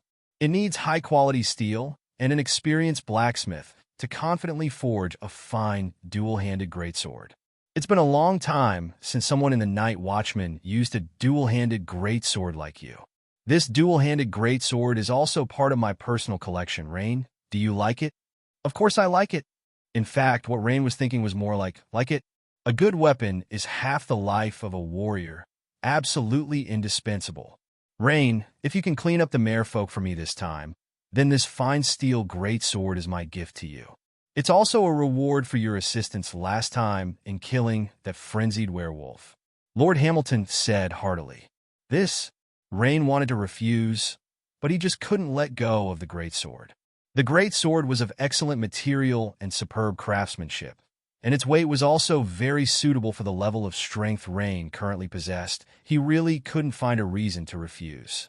"Thank you for your gift, my lord." When the two sat down in the office again, Lord Hamilton suddenly remembered something, took out several documents from the office, and handed them to Rain, saying, "One is the official document for you to join the Night Watcher's army, which needs your signature. The other document records the merit event of your participation in killing the frenzied werewolf, which also needs your signature, then submission for archiving. This will serve as the basis for evaluating your merit points, and also as your qualification for future promotions." Rain took them and started reading carefully. The first document was unproblematic, just a standard form that required his signature. The second document detailed how Rain participated in killing the frenzied werewolf and the role he played, very detailed. Additionally, the document already had Lord Hamilton's and 2 other Night Watcher squad leaders' signatures, likely to prevent the fabrication of deeds and for easy verification by superiors. Then, Rain readily signed his name on it. Lord Hamilton nodded with a smile and said, "Excellent, Rain. Once your documents are officially approved, you'll be a member of the Imperial Night Watchers Army." "It's my honor, Lord Hamilton. By the way, Lord Hamilton, besides promotion, does this merit have any other uses? Can it be used to exchange for some training resources like frenzied beast meat?" Of course, there are quite a few things merit points can be exchanged for. Once your merit points come through this time, you should have a good look. However, Rain, are you planning to use the merit points from this review to exchange for beast meat? On this point, I wouldn't recommend it. Lord Hamilton first shook his head, then gave a mysterious smile. Rain was first delighted when he heard that he could exchange for ferocious beast meat similar to giant bear meat. But after hearing the latter part of Lord Hamilton's statement, he was stunned and looked at him with a puzzled face. Lord Hamilton did not beat around the bush and directly said, "Although ferocious beast meat is rare, if the amount you need is not too large, you can completely buy it with gold coins in the county town. Many monster hunters specifically do this business. Moreover, if you don't mind spending more gold coins, you can always buy fresh, high-quality ferocious beast meat at the auction house in the county town. So, regarding merit points, my advice to you is to spend them in more valuable places. For example, to use them to improve your strength with secret potions, or to choose to save up your merit points to exchange for the advanced magic potions necessary for the subsequent promotion to a formal knight. If you want to buy high-quality advanced magic potions from the auction house, not only are they outrageously expensive, but the main problem is that they are hard to come by. Your teacher must have told you this. Different night breathing techniques require the ingestion of specific advanced magic potions to successfully promote. The better the quality of the same type of potion, the better the effect of the promotion. Lord Hamilton talked at length, but Rain listened very carefully, hardly missing a word. Clea did not mention anything about how to be promoted to a formal knight before she left. Come to think of it, it made sense. After all, starting from scratch, in Clea's view, it was impossible for him to encounter the promotion stage within a year. Rain keenly caught several key points in Lord Hamilton's words, such as buying meat with gold coins, advanced magic potions, and the better the quality, the better the effect. At the same time, Rain recalled the last time Clea talked about advanced magic potions. That time, Clea had mentioned advanced magic potions once, and then avoided the topic, simply telling him to focus on building a solid foundation first. She must be worried that knowing too much might not be good for me. After all, practicing combat skills requires full focus to achieve the best effects. However, some time will pass before the merit points are finally assessed, and regarding the exchange, I have ample time to consider this issue." Thus, Rain nodded and said, "Thank you for the advice, Lord Hamilton. I will consider it carefully." "All right, you should set out as soon as possible then. Waylwin and the others should already be waiting for you at the door." "Yes, my lord." Although Rain was a bit surprised to be departing immediately, he had a premonition that Lord Hamilton had sought him out for a reason, so it wasn't completely out of the blue. When Rain reached the administrative hall's entrance, he realized that the elite night watchmen accompanying him each had a nag. Although the nags did not compare to the impressive steeds in the manor stables, they were still adequate for traveling. Night watchman Captain Waylwin had also prepared a nag for Rain. "Rain, we are now going to ride to Glimmer Lake, which will take about 2 hours to reach our destination, spend a few more hours to complete the mission, and we should be able to return to Flash Gold Town before nightfall. As for other matters, we can discuss them on the way." Waylwin briefly explained the arrangements. Rain immediately nodded his head. No wonder Waylwin and the others had prepared nags. The distance from Flash Gold Town to Glimmer Lake was a bit further than to the county town, and walking there would probably take half a day. In that case, they might not be able to complete the mission before darkness fell. The forest at night was a place even knights preferred to avoid. For the night watchman, surely the best choice was to complete the mission quickly and then return to Flash Gold Town to rest. "All right, Captain Whalen, let's set out then." Before leaving, Rain also had someone send a message back home. However, it was awkward because Rain had never learned to ride horses, so after mounting, he was wobbly and unsteady. It took a long time for him to adapt before it got marginally better. Haha, Rain. Once you join the night watchman, horseback riding is an essential skill. You need to learn it promptly. Waylowin said with a laugh, patting Rain on the shoulder. On the southern side of Flashgold Town, John Moyle of John's Ranch not only sells horses, but also specifically teaches riding. The tuition seems to be 2 gold coins. Rain, you should find some free time to learn. Having a horse will make completing many long-distance tasks much easier. John's Ranch, huh? Rain pondered. At the same time, he recalled when he had just learned the giant bear breathing technique. The requirements for his job change to night attendant included mastering horsemanship. But Rain wasn't sure if he could still change his job to night attendant now that he had already changed from a militiaman to a night watchman. After a brief thought, Rain decided he still needed to find time to go to John's Ranch to learn horsemanship. After all, a man with many skills is never oppressed. 2 hours later, Rain, carrying a dual-handed greatsword, stood with a group of night watchmen on a slope, gazing at the nearby Glimmer Lake, shimmering in the distance to n/o/vel/b/in.c//om. The morning mist had not yet completely dispersed. The sunlight shone on the lake's surface, casting a thin golden glow surrounded by dark green forests. Such a beautiful painting dazzled Rain. Rain murmured to himself, "This should be called Golden Light Lake. Why is it called Glimmer Lake? Beautiful, isn't it?"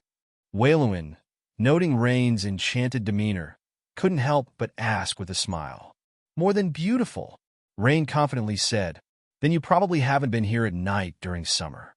As for why it's called Glimmer Lake, it's because during summer nights, there are swathes of fireflies dancing on the lake's surface, and that's when Glimmer Lake is at its most beautiful." Waylowin explained. "Summer nights, huh? I'll definitely have to come and see it next time." Rain couldn't help but feel a hint of longing. "Hey, is that a merman?" While admiring the beautiful view, Rain sharply noticed something, immediately pointed towards the furthest end of Glimmer Lake, and said. Waylowin and other elite night watchmen immediately looked in the direction Rain was pointing. In the gradually dispersing mist, they could see several creatures about 1.5 meters tall, with fish heads on human bodies, wandering around the lake shore. It seemed as if they had happily discovered a new habitat, or perhaps they were merely searching for food. "They really are mermen. Didn't we say that we still need to walk upstream along Glimmer Lake for a while? These mermen have spread to the Glimmer Lake area so quickly. Lucky we came in time." Upon seeing the scene before them, the night watchman of Waylowin's squad couldn't help but burst into animated discussion. Although this mission required either driving away or killing the group of mermen. But Rain knew that the first choice was, of course, to kill them. That way, they wouldn't have to trouble Lord Hamilton to come back after his recovery.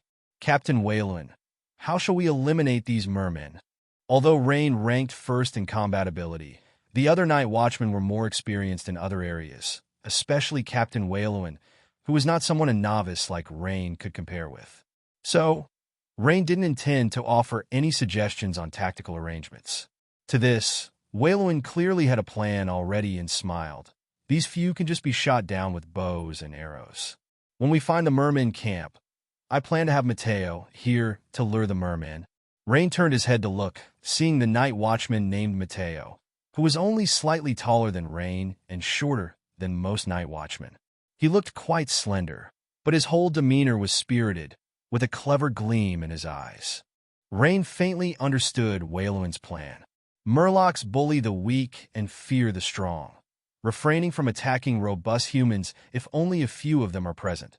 But upon seeing frail women and children, they immediately howl and, brandishing their weapons, commence the hunt. Therefore, Waylowin intended to use the lean Mateo as bait to lure out the Murlocs from their tribe and then encircle and kill them. Rain nodded, a very prudent scheme, allowing for an immediate retreat should any contingency arise. Wouldn't it work to just attack the Murloc tribe directly? It's not that it wouldn't work, but that it would be pointless. When Murlocs encounter insurmountable enemies or danger, they will immediately dive into nearby waters, either to gather more Murlocs for a counterattack or hide in the water until the formidable enemies leave. Therefore, if they can annihilate a large number of Murlocs in one go, considering their extremely high reproductive rate, the waters will soon be teeming with Murlocs again. "Let's go. Let's take out these few Murlocs first." Waylowin was pleased with Rain's amiable attitude, turned to speak with the other night watchman, and began to stealthily approach the Murlocs. However, after only a few steps, Waylowin turned his head to Rain and said, "You know, Rain, you can rest for a while. We can handle these Murlocs with just our bows and arrows." After saying this, Waylowin also took down the bow and arrows from his back and gestured. This made Rain pause. He glanced at the other night watchman and instantly understood, scratching his head and smiling. "All right, Captain Waylowin, then I'll support you from the rear." He had come with only the dual-handed greatsword wrapped in sheepskin, having brought no bow and arrows at all. It wasn't really about Rain being lazy, but because with his LV2 basic archery, it was a bit embarrassing to show off. Waylowin was aware of this too, hence he didn't remind Rain before they set off. Of course, the main reason was that Rain wouldn't consider wasting precious skill points on basic archery skills in the short term. Thus, Rain was left alone at the back, watching 10 elite night watchmen slowly advance in a semi-encirclement formation. Once they reached shooting distance, they notched their bows and took aim. Whoosh, whoosh, whoosh. After a flurry of arrows whistled through the air, the 4 Murlocs fell to the ground. Rain's eyes brightened. He finally realized why Lord Hamilton had sent the night watchmen instead of the peace officers and guards from Flashgold Town. Because of archery. The archery skills of the night watchmen were generally a notch above those of the others. They were indeed perfectly suited for battling the Murlocs. Rain stepped forward and began to carefully examine these humanoid creatures that Captain Waylowin considered not very intelligent. These Murlocs were about 1.5 meters in length, covered with fine and slippery scales, seemingly having decent defensive power. They had bulbous eyes protruding from their fish heads and large mouths filled with sharp teeth, from which a foul stench emanated. Both hands and feet had webs, and they held a variety of poor-quality weapons, primarily shoddy fish spears, great swords and short spears. None wielded short bows, and their equipment was quite crude. Rain even went so far as to poke the other side with the hilt of a sword. Sure enough, the layer of scales on the Murloc surface had protection akin to a single layer of leather armor. Of course, if he were to strike with a fine steel greatsword in his hand, the difference with or without that layer of scales would be non-existent. Rain, this is the distinctive mark of the Sinfin Murlocs. Look, Captain Waylowin flipped over one of the dead Murlocs, revealing a long dorsal fin that ran down the center of the Murloc's back. The fin, peppered with occasional sharp spines, was a dark gray color. Different features among Murlocs represent different tribes, and sometimes the disparity in strength can be significant. For instance, on the coastline near Fishing Port Town, the Blackgill fish people live, and their strength surpasses that of the Evil-tail fish people by not just a little. Moreover, even within the same species of fish people, the strength of each tribe varies greatly. Rain listened intently at the side, nodding from time to time. He could tell that Captain Waylowin was passing on his experience to him. "Let's go." Following the fish people's tracks should lead us quickly to their encampment. Alongside a small river upstream from Glimmer Lake, Rain and his group followed the webbed footprints left by the fish people on the bank, searching upstream. Soon, they found the tracks growing more concentrated. Before them on the riverbank, they saw over a dozen newly built stilt houses made of branches and thatch, and the camp was bustling with the shadowy figures of many short individuals. Clearly, this was the headquarters of the Evil-tail fish people. Looking at the small Evil-tail fish people tribe of no less than 100 before him, Waylowin couldn't help but frown and said, "This group of Evil-tail fish people has relocated their entire tribe here. There are plenty more than expected. I fear we will have a tough time dealing with them. This is quite different from what the reconnaissance report indicated." "Captain Waylowin, what did the reconnaissance report say? That their numbers weren't this many?" Rain asked curiously. Waylowin shook his head and said, "The report mentioned small bands of Evil-tail fish people being spotted upstream of Glimmer Lake, typically in groups of 30 to 50. But this group, there are far too many, at least 100 by estimation.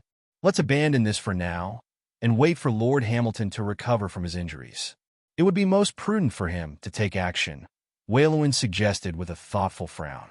Rain glanced at the display on his panel, showing the Night Watchman profession level LV1, 87 out of 100, and the Giant Bear Sword technique LV2, 269/300. Both were about to level up, and withdrawing now didn't sit well with Rain at all. Thus, Rain inquired again, Captain Whalowin, although their numbers are a bit high, the individual strength of the fish people isn't strong. Would it be so difficult to kill them? That's the thing.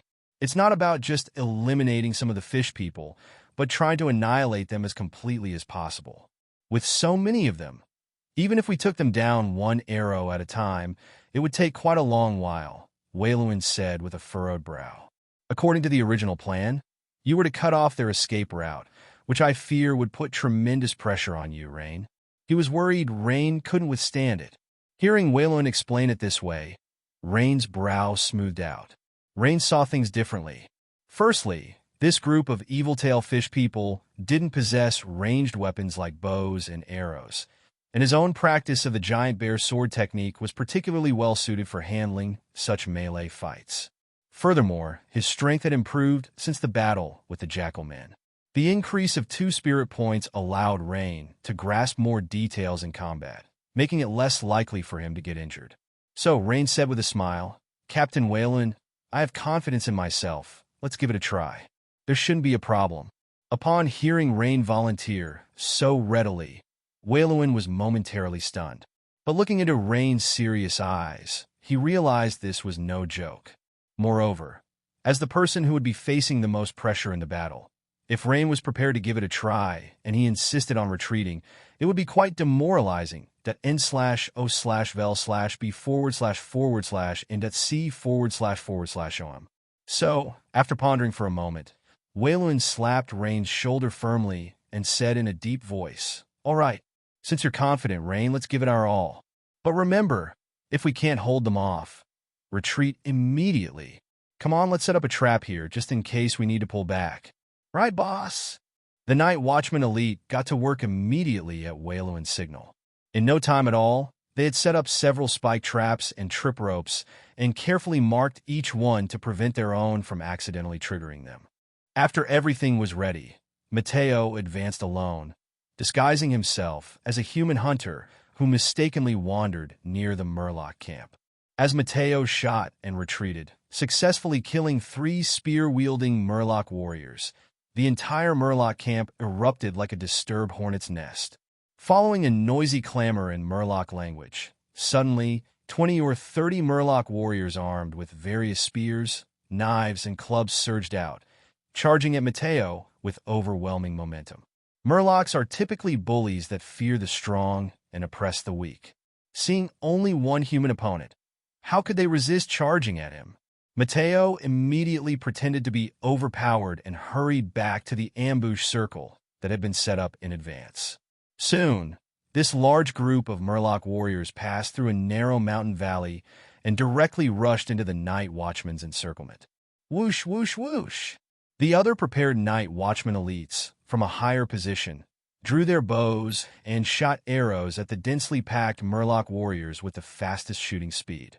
As expected, these Murloc warriors, with their bubble eyes, upon seeing nearly 10 human archers suddenly appear, instantly got scared and started to flee. Although they were fleeing in terror now, once they returned to their camp, they would quickly bring more Murloc warriors back for revenge. To prevent this, Whalowin and Rain had already discussed using the strategy of gradually defeating the Murlocs step by step, never allowing this group of Murloc warriors to return. Suddenly, a figure swiftly attacked from behind, blocking the entrance of the valley with just one person. A long dual-handed greatsword, like a silver blade, kept flipping up and down. With each beautiful arc it made, it brought up a storm of blood and gore as Murloc limbs, weapon fragments, or light blue blood were splattered into the air.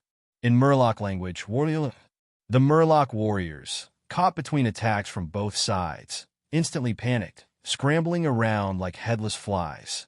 However, they helplessly found that with dense arrow rain in front and brutal greatsword behind, after several futile and fruitless counterattacks, only a few Murlocs remained trembling within the encirclement. With a few twangs of bows These last few were also eradicated. Looking at a large pile of Murloc bodies, Waylewin stepped forward and patted Rain, who was heavily panting, and said, "Well done, Rain. I finally understand why Lord Hamilton values you so much. It seems your strength has improved since last time." Waylewin and the other elite night watchmen discovered, to their astonishment, that Rain had managed to emerge from the intense battle completely unscathed. This was due to his superhuman 11 points of spiritual power and his danger perception ability that allowed Rain to avoid many attacks that would have otherwise hit him. The sharpness of the danger perception ability correlates directly with Rain's spirit. The stronger the spiritual power, the more acute the perception. "Captain Whalen, you flatter me. It was good teamwork. Look, most of the Murlocs actually died from the arrows," Rain said with a smile, pointing at the Murloc bodies.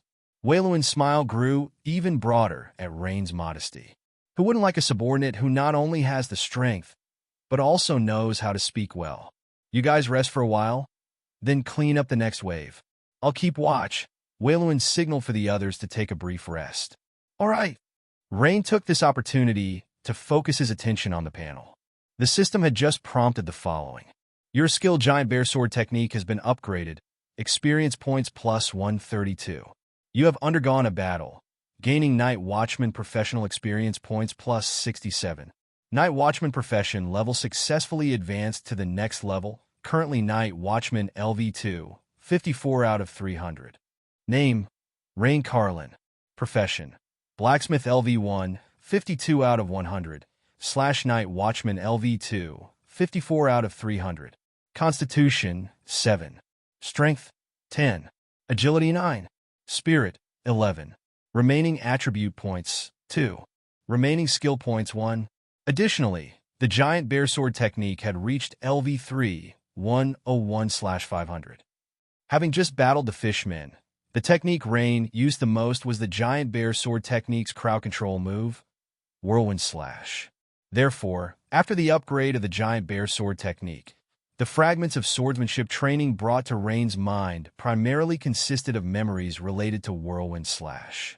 These training memories were quickly assimilated by Rain and swiftly embedded into his muscle memory. Thus, when Rain grasped the fine steel greatsword again, it seemed to feel a bit different. The greatsword in his hands felt even more familiar, and he was more proficient in handling it. About the skill points, after pondering briefly, Rain added that 1 point directly into the core skill Blacksmith Strength. Given that level 2 of Blacksmith Strength had again demonstrated tremendous support, during roughly 40 seconds of burst duration, Rain nearly single-handedly held off and defeated a large crowd of fishmen warriors. As soon as that one skill point was invested, the icon resembling Popeye flexing his biceps suddenly lit up around the edges. The line of text beneath the icon also changed, displaying Core Skill, Blacksmith Strength LV3, Active. Blacksmith Strength LV3, Active Effect. When this skill is activated, your strength will increase substantially. Note, the effect of this skill is based on a proportionate increase to the host's own strength, and its duration is proportional to the host's constitution and spiritual power. Rain scrutinized it carefully, noting that besides the increase from LV2 to LV3, the description of Blacksmith Strength had changed the word slightly to substantially, in/o/vel/b// and to c//om. Clearly, LV3 of Blacksmith Strength would further increase the amplification of his strength. Although he did not know the exact proportion, it was definitely stronger than the previous roughly 40%, and judging by the past increase, it could likely be 60%. Shoot! If the increase really is 60%, that would be 10 plus 6, a total of 16 points of strength. He wouldn't be far behind a full-fledged knight now. A thought suddenly flashed through Rain's mind. Could it be that I am on the path of great strength brings miracles? After adding the skill point, looking at the panel, which now showed 2 remaining attribute points, Rain thought briefly and quickly added 1 point to his constitution, while keeping the last point in reserve as a backup. Rain clearly remembered. The duration this time was nearly 10 seconds longer than the previous battle with the ferocious werewolves, which was likely due to the increase in his constitution. As the effects of blacksmith strength became stronger, Rain naturally wanted to enhance its endurance. After all, being strong but not durable just wouldn't do. A man has to be durable. And the special effect of full stamina recovery that came with adding points instantly invigorated the otherwise somewhat weary Rain. Immediately, Rain, holding the hilt of the great sword, felt eager to test it out. However, before Rain could say anything, the fishmen in the camp opposite seemed to become restless as well. After all, the fishmen were not fools. Seeing that none of the previous batch of fishmen warriors had returned, they knew something might have gone wrong. At that moment, everyone saw a fishmen warrior, who was notably taller than the other fishmen and wielding a gleaming trident, step out of the fishmen camp, with what seemed like all the remaining fishmen warriors rallying behind him. The opposing fishmen swung his trident, and a massive throng of fishmen warriors surged in their direction.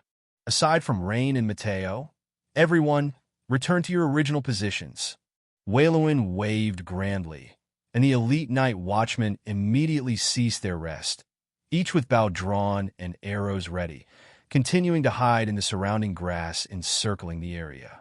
It was still the short-statured Mateo who went forward to lure the enemy, while Rain hid alone on the outer side of the valley, not far from the narrow passage. Swoosh, swoosh. As Mateo ran and shot, the group of fishmen warriors, as expected, brandished their weapons and charged toward the encirclement while yelling chaotically. Just when everyone thought that the enemy would barge into the encirclement as before, the tall spearsman suddenly roared loudly, and these fishmen warriors actually began to slow down, barely stopping at the mouth of the valley. This immediately caused Waylowin's expression to drastically change as he thought to himself, "This is not good." Because the night watchmen were far fewer in number than the fishmen, if they were forced to fight, even if they could defeat the fishmen, nearly half would escape, not achieving the desired outcome. Moreover, in a head-on battle, the night watchmen would inevitably suffer significant casualties. This was something Captain Waylowin did not want to see. The tall spearsman then stepped forward from the rear of the fishmen warriors, looking at the valley littered with fishmen corpses, and couldn't help but roar again in anger. Mateo was even more anxious. He not only stopped retreating, but also advanced toward the narrow passage, fiercely shooting several arrows at the clustered fishmen warriors. But except for the first arrow that killed one fishmen warrior, the other two arrows were deflected by the tall spearsman with his gleaming spear. Mateo wanted to continue shooting, but he found out that he had already used up the dozens of arrows in his quiver. At this, Mateo was flustered. The man was as anxious as an ant on a hot pan. Rain, lying in ambush outside the valley, also sensed that something was wrong. Through the grass, his eyes could clearly see 20 or 30 fishmen gathered at the pass, refusing to enter the encirclement in the valley. This seriously contradicted Captain Waylowin's plan to lure the enemy. Rain could even faintly hear Mateo's cursing and mocking voice in the valley. Has the fishmen learned their lesson? Do they know it's a trap inside? Probably. After all, there are fishmen corpses everywhere inside, and the people hadn't had time to deal with them before the second wave of fishmen arrived. Given this, Rain had a bold idea. If you don't want to enter, then I'll force you in. The next second, Rain shook his dual-handed great sword, and the soft sheepskin covering it was instantly flung aside.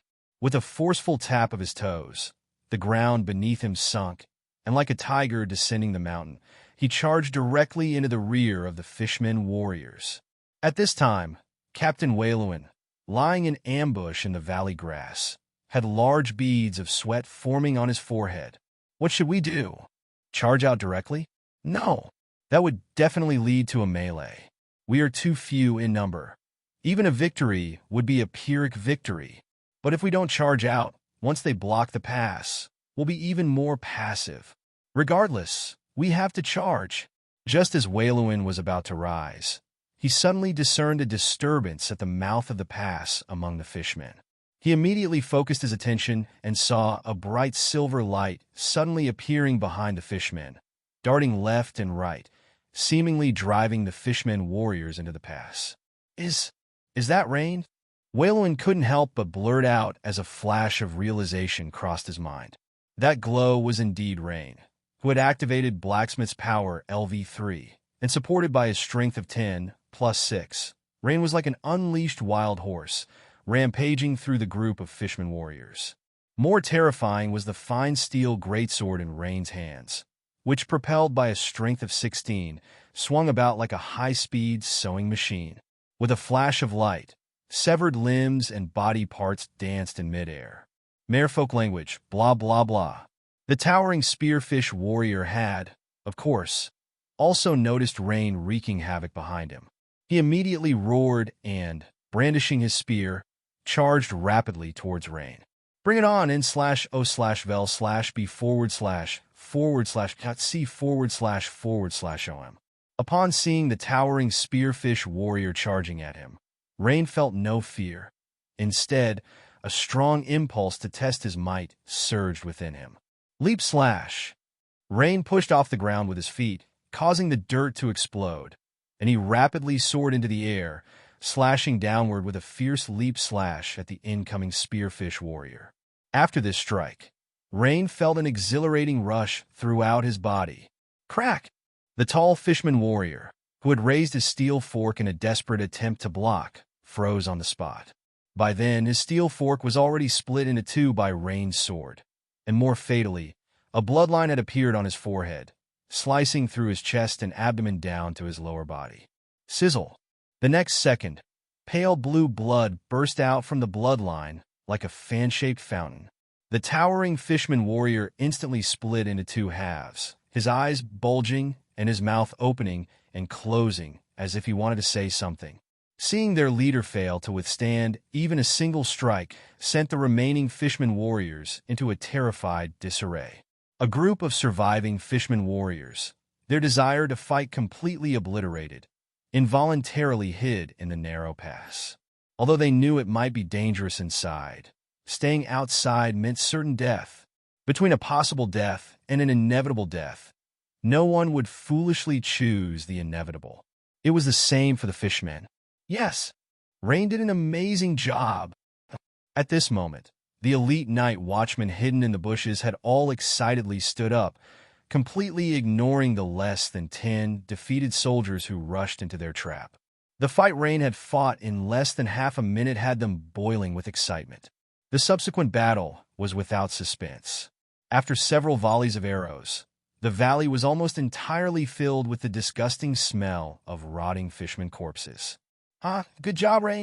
Wayluin strode over to Rain and gave him a hearty hug while he was still savoring that sword strike. After Rain's rapturous leap slash, the fishman warriors dared not face him anymore, desperately squeezing towards the pass and rushing towards the valley. Thus, Rain stopped and carefully relished that leap slash. This was the best leap slash Rain felt he had executed since he started learning the giant bear sword technique. The system notification confirmed this. Your skill giant bear sword technique has improved.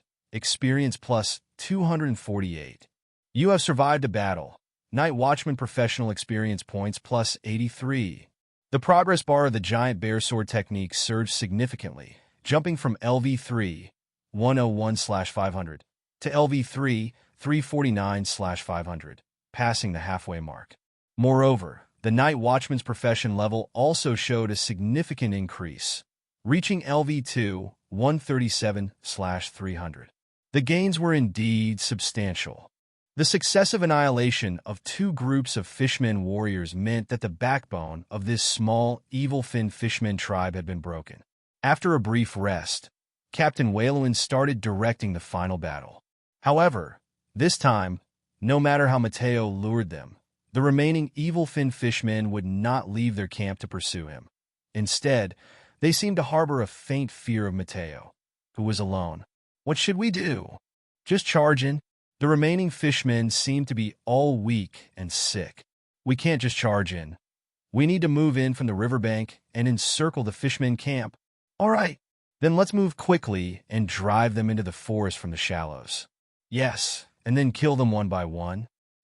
Rain's recent battle had completely buoyed the morale of the Night Watchmen. Everybody was chipping in with suggestions, and in the midst of their many voices, the rough plan was completed, with Captain Wayluin barely getting a word in. However, Waylon didn't mind at all, but instead nodded with a smile again and again. It had been a long time since he had seen his squad this spirited. As the captain, Waylon found it hard to believe that all this was triggered by a young man whose lips were still downy with youth. To have such strength at such a young age was no small feat. After the plan was set, the elite members of the Night's Watch quickly began to act under Waylon's command. Rain took the lead, his dual-handed greatsword swinging with a continual whooshing sound as they rapidly advanced along the riverbank, cutting straight through. It was like a sharp knife slicing along the riverbank, separating the fishmen camp from the stream.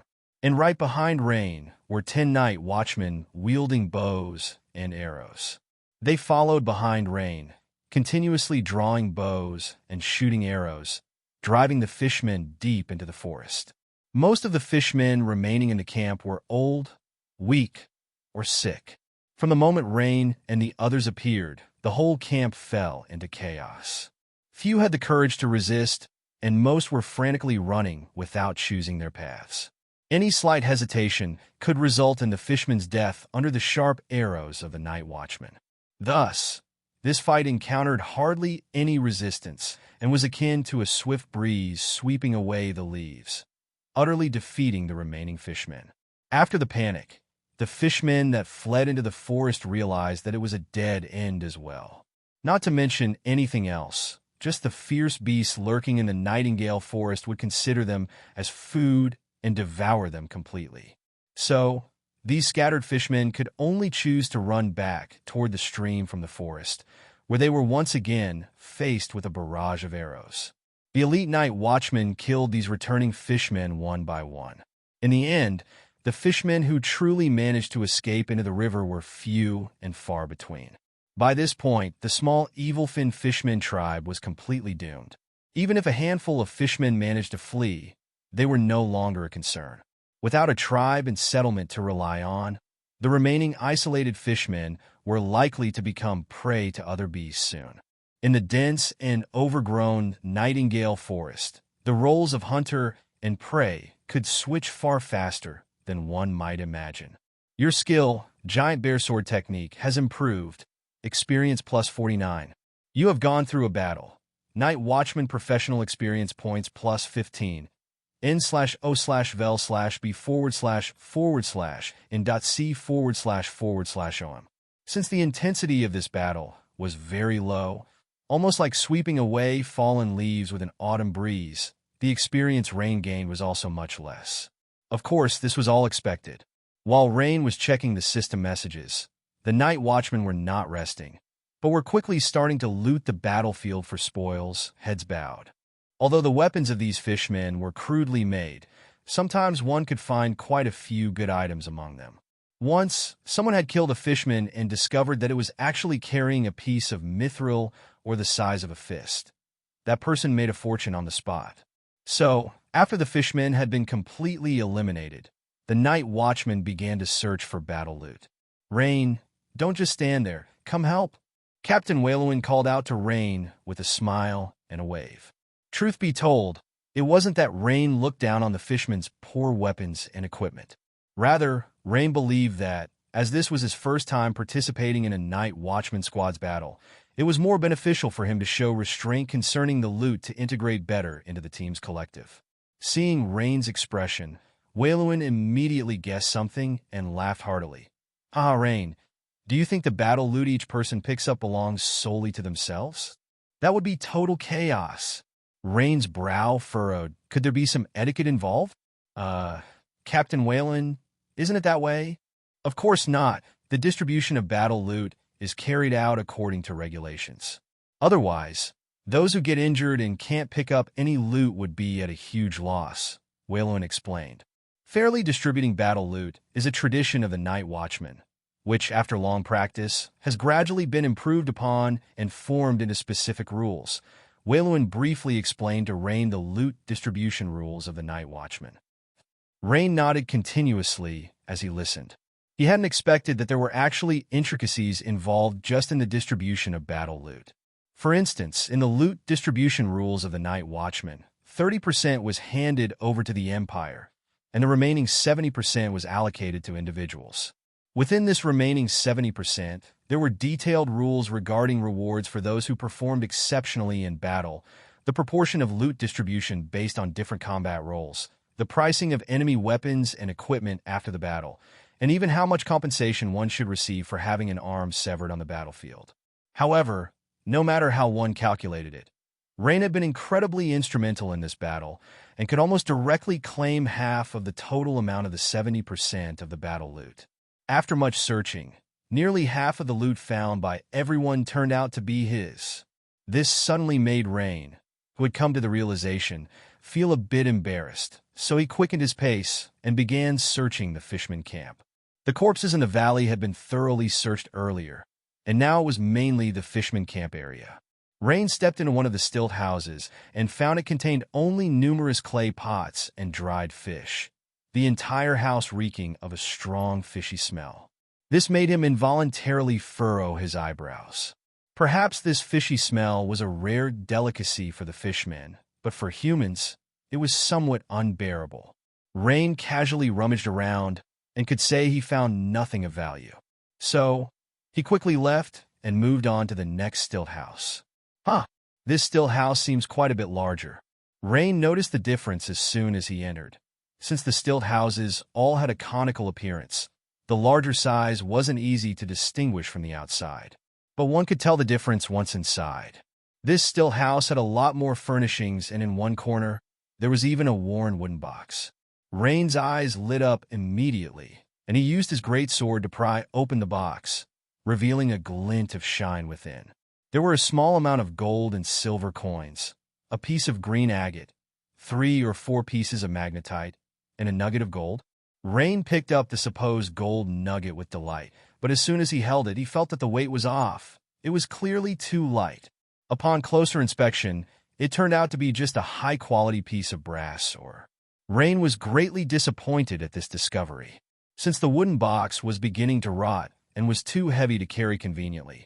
Rain took the coins one by one and placed them in his pocket and packed the green agate and others into a large cloth bag. What's this?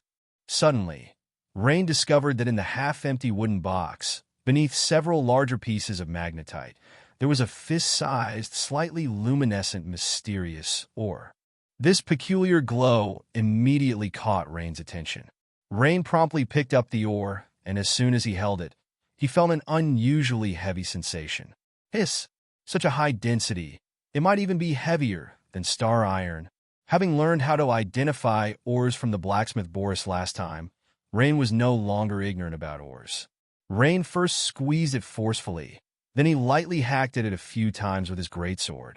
The bizarre ore remained undamaged, which further strengthened Rain's judgment. Simply based on its hardness and weight, this piece of ore must be some kind of special ore. Moreover, according to Rain's initial judgment, the value of this piece of ore likely was not less than that of the piece of star iron that Boris owned. Thinking it over, Rain had no inclination to selfishly keep the ore for himself. Even if this ore was extremely valuable, he would probably receive it during the distribution of spoils based on his contribution, provided he didn't want anything else. Consequently, Rain dumped everything from the wooden box into a large cloth bag. He then picked up the heavy bag and found his team leader, Waylwin. So much. After seeing what was inside the cloth bag, Waylwin immediately widened his eyes, a surprised expression facing Rain. Rain, you really are our squad's lucky star. Watching Rain, who had gathered a lot in such a short time, Waylwin didn't know what to say all of a sudden and could only shake his head and sigh at Rain's good luck.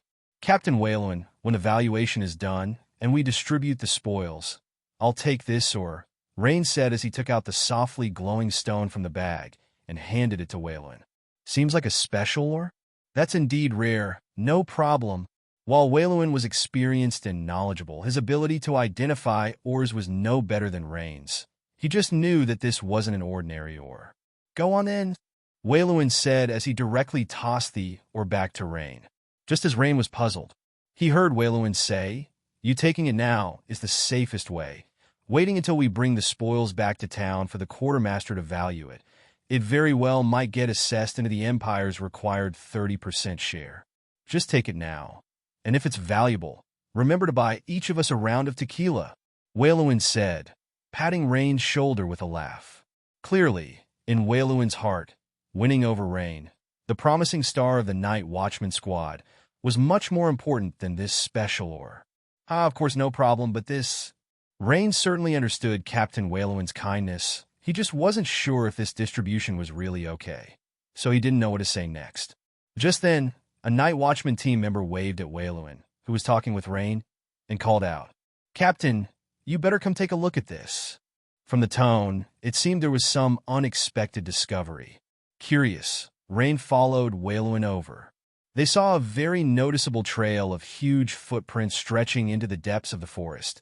As this area was near a small river and the ground was moist, the footprints were exceptionally clear. "Hiss! They're so big!" Rain exclaimed in surprise as he looked at the row of footprints before him. 4 toes! These are ogre tracks. Unlike Rain's surprise, Wayluin's expression changed dramatically. "Rain, we need to leave here immediately. Damn it, to think that ogres appeared here, and it looks like this small tribe of Sinfin fishmen must have been driven here by the ogre. Perhaps the ogres are keeping these fishmen as livestock. If that's really the case, and we've killed so many fishmen, this is bad. We need to leave immediately. Everyone move. Stop collecting the spoils." Wayluin immediately called out to everyone. Seeing Wayluin look so anxious, Rain felt a tightening in his heart as well. After all, as the captain of the Night Watchman, Wayluin was far more experienced than him, and the enemy had just witnessed his combat power.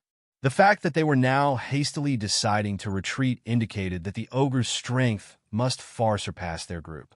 Soon, everyone put the spoils on the pack horses, and then each leaped onto their horses, heading back the way they had come. Actually, Rain was still somewhat puzzled. Since we really discovered traces of the ogre, shouldn't we stealthily approach and investigate? Or is it that ogres have extremely acute senses of smell or hearing, making it impossible to approach? After all, we don't even know the number of ogres. After hastily leaving the Glimmer Lake region, Rain could no longer hold back and asked, "Captain Wayluin, are ogres really that fearsome?" Wayluin glanced at Rain and said gravely, "More terrifying than you can imagine. You've also fought the savage werewolves before. Were they not very strong?" "Of course." Rain nodded. That savage werewolf was the strongest enemy he had encountered so far. "Well, do you know what would happen if that savage werewolf encountered a mature ogre? It would either obediently become the ogre's subordinate or it would run away immediately. There's no third option. The gap between them is like that between wolves and brown bears in the forest." Wayluin gestured with his fingers and confidently stated, "That large?" Rain expressed surprise. This was far beyond his expectations. Ogres were so powerful. He had thought their strength would be fairly similar. Wayluin nodded and continued, "Yes, Rain, have you heard about the recent ogre attack on Aldborough Town?" I think I've heard something about it." Rain immediately recalled the content discussed by some pseudo-rich generation peers on the day he just crossed over, which seemed to be about this Aldborough Town. The sheriff of Aldborough Town, Knight Hamza Tsulin, whose strength is not much inferior to Lord Hamilton, was severely wounded by that roaming ogre that night. N/O/vel/B// and at C///OM. If it weren't for other night watchmen risking their lives to distract the ogre, Sir Hamza, a knight of great strength, might have been killed in honor. After hearing Wayluin's explanation, Rain raised an eyebrow. This really surprised him. He had always thought ogres were just large, slow giant fools with immense strength, but according to Wayluin's description, it seemed not to be the case. He didn't know Knight Hamza, but he was aware of Hamilton's strength. If a knight like Hamza, whose strength was comparable to Hamilton's, couldn't withstand the ogre, Rain also had the awareness that even if he activated his blacksmith strength LV3, he would not be a match for the ogre. "I've been feeling that something's been off this last year. There's been too much happening in the Meister County." Wayluin seemed to recall and sighed at this moment. "After we get back, we must report this matter to Lord Hamilton immediately." If Rain felt somewhat complacent after his mass killing at the Merfolk camp, Then, after understanding the formidable strength of the ogre, that trace of complacency in his heart disappeared without a trace. The revolution is not yet successful. Comrades still need to work hard. A famous saying from his past life naturally came to Rain's mind. Flashgold Town, in the afternoon, a middle-aged man clad in a black waistcoat, of exceedingly ordinary appearance, stepped into the noisy tavern belonging to the family with thick eyebrows. At this time, the tavern was gradually filling with people. Many mercenaries, artisans of various trades, idlers, and even off-duty law enforcement officers would come for a drink to relax after a day's hard work. The man in black quietly ordered the most common rye beer and began sipping it in small mouthfuls. What went unnoticed was that his ears twitched slightly, as if he was carefully discerning whether there was any information he needed in the patron's boasts and conversations. He was known as Poison Blade, an assassin nurtured by the Brotherhood of the Wilderness, tasked mainly with dealing with people and matters that couldn't withstand the light of day. This time, he had received orders from above. Apparently, a big shot had commanded him to kill a young man and suggested that it would be best if the death looked accidental. Upon receiving the mission, Poison Blade immediately conducted a detailed analysis of the target based on the information given.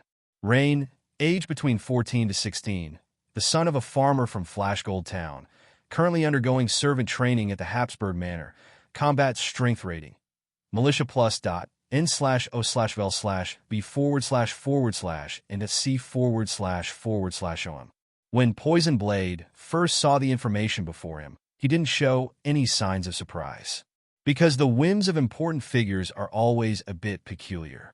In the past, he had done dirtier jobs involving even stranger targets, such as a viscount's personal maid, a baroness's accompanying guard, and even a newborn baby from a noble family. Soon, Poison Blade, who was all ears, picked up the information he needed amidst the clamor of the tavern. What a tragedy! The only son of the Iwan family died during servant training at the Habsburg Manor. Eaten alive by a gnoll, said a man with a horse-like face dressed as a mercenary. Really? I thought the Habsburg Manor always had guards. If even that place isn't safe, doesn't that make Flashgold Town even less so? The burly man across from him looked skeptical as he drank. Huh, don't be so quick to doubt. The son of the owner of this very oak tavern, where we are now, was training with the Iwan boy. When that kid came back yesterday, he was scared out of his wits. However, I've heard he was the first one to cry for help at that time. Look, that's the young man sitting over there. The horse-faced mercenary lifted his head, gesturing. The burly man immediately looked over and nodded, no longer doubting.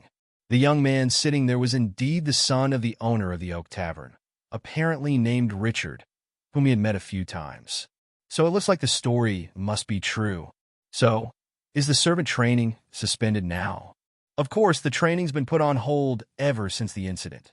The horse-faced mercenary gulped down half a glass of rye beer and belched contentedly. Poison Blade quickly learned that the servant training the target was attending had been suspended. In that case, there's no need to carry out my original plan of sneaking into the Habsburg Manor. The most difficult part of the mission was unexpectedly avoided. This brought a slight smile to Poison Blade's face. The reduction in mission difficulty was certainly good news. Now, all he had to do was lie in wait on the target's journey home and kill him. Strength slightly better than that of a militia. Ha! Meanwhile, inside Lord Hamilton's office at the Flashgold Town Government Hall, Waylewin and Rain sat in front of Hamilton's desk, reporting on the situation of their trip. So, the number of fishmen greatly exceeded expectations this time. Hamilton's brows furrowed slightly, but the next second they relaxed. The scout report was flawed, but you still completed the mission very well. Good job, really excellent work. Hamilton looked at Waylewin and Rain appreciatively. Pairing the two of them together seemed to be quite a good idea after all. Rain grew strong very quickly, capable of taking on hard bones, but he lacked experience. Waylewin, on the other hand, was seasoned and slick, but his strength was average. When facing enemies with stronger capabilities, he was at a complete loss. The two complemented each other perfectly. At that moment, Waylewin gave Rain a glance and continued his report to Hamilton, with a solemn face. "My lord, after we eradicated that small, evil Finn fishmen tribe, we also discovered ogre footprints nearby." "What? You found traces of an ogre? How many?" Hamilton asked in surprise, his hands propping up the mahogany desk as he immediately stood up. "Yes, Lord Hamilton. Near the fishmen camp, we found huge footprints left by an ogre. After an initial survey, they appear to belong to the same ogre. That means we can confirm the presence of at least one ogre. But as for whether there are any other ogres, we are not sure." Perhaps worried about misleading his superior's judgment, Captain Whalen spoke very cautiously about this matter. "Good, it's right to be cautious. Ogres are not something you can handle," Hamilton replied, regaining his composure and slowly sitting down again. "It seems that we need to report this matter to the county town. I'm still recovering from my injuries. If an ogre attack like the one in Alborough Town occurs, that would be terrible." After pondering for a moment, Hamilton picked up a quill pen and began writing swiftly on a piece of paper. Once he finished, he sealed it in an envelope. Hamilton then took out a red granule the size of a fingernail from a drawer, placed it on the seal of the envelope, and pressed down hard with his left fist. After Hamilton lifted his hand, the red granule had been flattened, revealing the embossed image of a mounted night watchman holding a torch on the wax seal. It was then that Rain noticed Hamilton's ring on his left middle finger was a seal ring, with an indented surface bearing a special pattern or text representing its owner. After completing these actions, Hamilton rang a delicate copper bell on the desk. Ding-a-ling-a-ling! A young man dressed as a guard walked in and bowed slightly. "Lord Hamilton, what are your commands?" "Hudson, you must go to the county town immediately and deliver this letter to Viscount Hamadi, the sheriff there. Do not delay on this matter. Go now," Hamilton commanded sternly. "By your command, Lord Hamilton." Hudson, the guard, saluted and quickly left the office. "Whalen, tell the night watchman to increase the frequency of patrols at night for the next few days.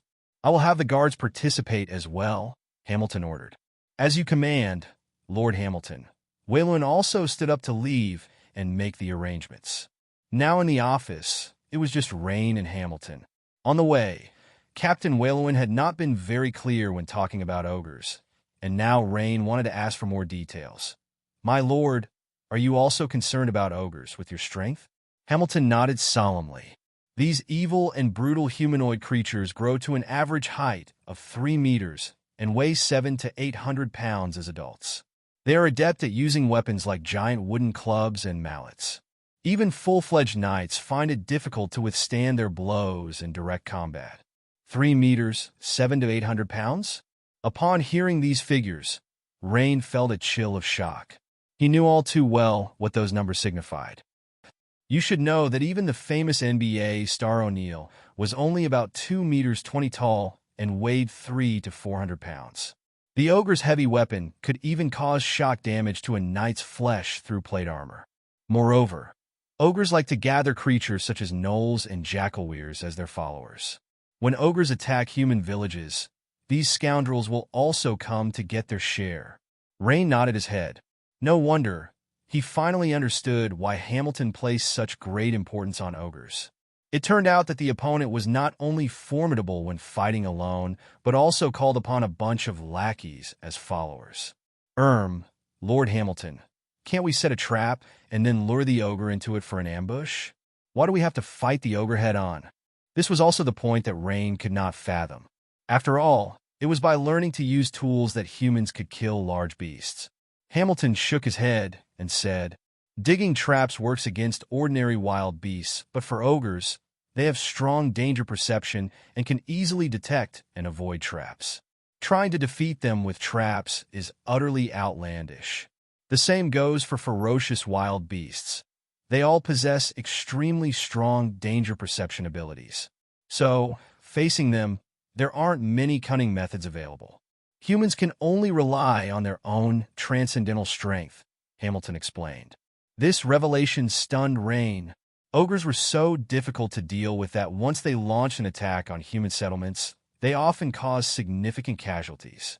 For the local sheriff, the appearance of an ogre was a very serious security risk within his jurisdiction. Moreover, Rain finally understood why knights held such a high status in this world. Because in a world that so heavily relied on individual high-end combat power, knights with formidable strength were the cornerstone of social stability. All right, enough about ogres. Rain, I have something here that you will definitely like. Upon hearing Hamilton's words, Rain showed curiosity. I just got it myself too. Hamilton took out a circular badge from the drawer, larger than a gold coin by 1 round, and handed it to Rain. Rain took it carefully and began to inspect it closely. Once in hand, the badge gave Rain a hefty feeling, and judging by the material, it seemed to be made of copper.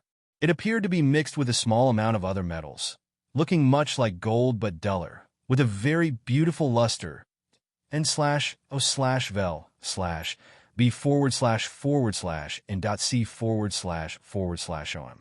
On the front was the head of a howling running wolf, with sharp fangs and ferocious eyes vividly engraved. On the back it said Rain Carlin, Flash Goldtown, Meister County, and a long string of numbers. This is the badge of a junior bounty hunter. With this, you can carry weapons with you whenever you leave the house, Hamilton finally revealed. So this is the bounty hunter badge, but how did it come so quickly? Rain's eyes flashed with joy. Rain, you're in luck. When your application was submitted, it just hit the time node, otherwise, you would have to wait at least another month, Hamilton said with a slight smile. Rain nodded his head. It seemed his luck was indeed good. With the bounty hunter badge, he could carry weapons with him, which would definitely be more secure, and not have to use a hammer to deal with thugs like before. However, having the hammer expertise skill and keeping a hammer as a backup didn't seem like a bad idea. Rain suddenly became thoughtful. Before long, after leaving Hamilton's office, Rain continued to wrap his dual-handed greatsword in a large piece of sheepskin, then slung it over his shoulder and prepared to head home. Even now, with the bounty hunter badge, Rain did not wish to show off. Be humble in life, but high-profile in actions. Rain, wait a moment. Whalowin approached with a face full of joy. Captain Whalowin, what is it? Here, this is your share of the spoils. The quartermaster has just finished assessing it, Whalowin said with a smile, handing a cloth bag to Rain. Such efficiency? Truly admirable, Rain said with a smile as well. Rain weighed the cloth bag Whalowin had handed him, and a look of surprise crossed his face. Upon opening it, his suspicions were confirmed. Why so much? Rain's surprise was not without reason, for there were 10 Empire gold coins inside. The quartermaster determined your share of the loot to be 20 gold and 9 silver, so I just gave you 10 gold, and I rounded off the change. You don't mind, do you? Captain Whalowin said with a beaming smile. Of course not. No. It seems like too much for me, Rain earnestly said. You deserve it. Now you go on home. I have to find the others and distribute the money. Whalowin patted Rain's shoulder, not giving him a chance to refuse any longer. Thank you, Captain Whalowin. Goodbye. After watching Whalowin leave, Rain joyfully tucked the money pouch carefully into his chest to keep it safe. At that moment, his hand brushed against that peculiar ore. How about taking a detour to the blacksmith shop now and ask Boris what kind of ore this actually is? Forget it, I should just go home first. It's not urgent at this moment. Rain looked up at the ever-darkening sky and abandoned his plan of going to the blacksmith, heading directly towards his home instead. By now, Poison Dagger had already arrived near Rain's home, completed the survey of the terrain, and confirmed through observation that Rain had not yet returned home. Then, Poison Dagger began to make preparations. As an assassin, a job was just a job, and Poison Dagger never allowed personal feelings to get in the way of his work. Therefore, when his dagger aimed for the necks of children, young women, noble ladies, or the elderly, he didn't hesitate in the slightest. His sharp dagger also ensured that his victims left this world without much pain. Poison Dagger believed this was the greatest mercy he could offer.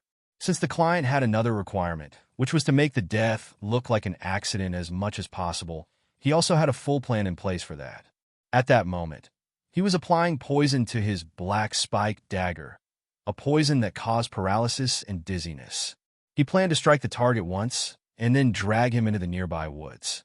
After that, he would draw some blood from the victim. The scent of blood would quickly attract wild animals. By the time people discovered the young man's remains several days later, they would assume he had wandered into the woods and been attacked by beasts. It seemed not quite perfect, but the money given by the client was only enough for him to do so much. Poison Dagger didn't plan on putting in any more effort. After arranging everything, Poison Dagger stood patiently in a dark alley, his gaze fixed ahead, quietly waiting for his target to arrive. Ah, this must be it. Poison Dagger looked pleased. Once he had seen a person's portrait, he almost never made a mistake. He was confident that the young man approaching from afar was Rain, his target for the assassination. Therefore, he stepped briskly out of the alley and walked towards Rain. Under the cloak of night, Rain, delighted, was carrying a sheepskin-wrapped great sword and walking towards his home. At that moment, an ordinary-looking middle-aged man in black approached him with a smile and asked, "Hello, could you tell me how to get to the Oak Tree Tavern in Flashgold Town?" The Oak Tree Tavern? That's the Brow family's place. Just as Rain was about to turn around to point out the direction, a sudden alarm went off in his mind. A streak of black light, fast as lightning, was rushing towards him. In the blink of an eye, Rain twisted his body with all his might, gripping the dual-handed greatsword with both hands, and from top to bottom, he swung with all his strength, delivering a furious slash. Almost simultaneously, a streak of black light flashed by, and Rain felt a slight pain in his right rib. Bang! Dust flew up. It was the first time Rain had missed. His strike, the furious slash, had not hit the target. The dual-handed greatsword heavily fell on the ground. It's a dagger. Assassin. Rain instantly realized that this strange middle-aged man in black was most likely an assassin. No wonder he moved so fast, dodging his counterattack in an instant. Suddenly, the black light struck again. Defensive stance. Instinctively, Rain used the only defensive sword technique from the giant bear sword technique, designed to counter high-speed moving enemies. He raised the fine steel, great sword vertically, blocking the path of the attacker's black light. Clang! The assassin's dagger struck hard on the broad blade of the dual-handed greatsword to no effect. However, the force of the rebound caused a slight delay in the assassin's movement.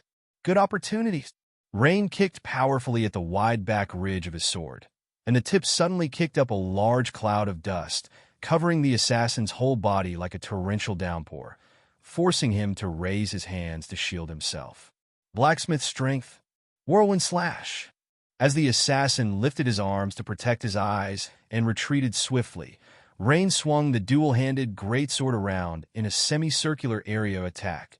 The whirlwind slash. This sword technique, which Rain had often used while clearing out murlocs, proved exceptionally swift and devastating. The 1.5-meter-long dual-handed greatsword traced a beautiful, bright, semicircular arc. With Rain's reach combined with the length of the greatsword, the assassin, although retreating at high speed, really couldn't avoid it. He was still half a meter short of escaping the reach of the greatsword. The assassin had no choice but to twist his body forcibly, raising the short dagger to protect his waist, blocking Rain's ferocious attack. It must be said that the assassin's close combat skills were extremely strong, as he managed to adopt a defensive posture mid-air to avoid being bisected by Rain's dual-handed greatsword. Clang! But tragedy still struck. The ferocious dual-handed greatsword struck heavily on the small dagger, especially since the assassin had underestimated Rain's explosive strength. Under the berserk force of 16 points of strength, the assassin was bent over like a straw. His whole body was violently smashed. Then, with a bang, like a cannonball, he was severely hacked into the woods by the roadside. Pooh! n/o/vel/b/n.c/n.c/om. The assassin heavily collided against a large tree, hugged by one person, and violently spat out a mouthful of fresh blood. Then, with another bang, he was bounced back to the ground by the tree trunk, continuing to vomit large amounts of blood. His dagger-holding right hand was now grotesquely twisted, clearly indicating a complete fracture of the forearm.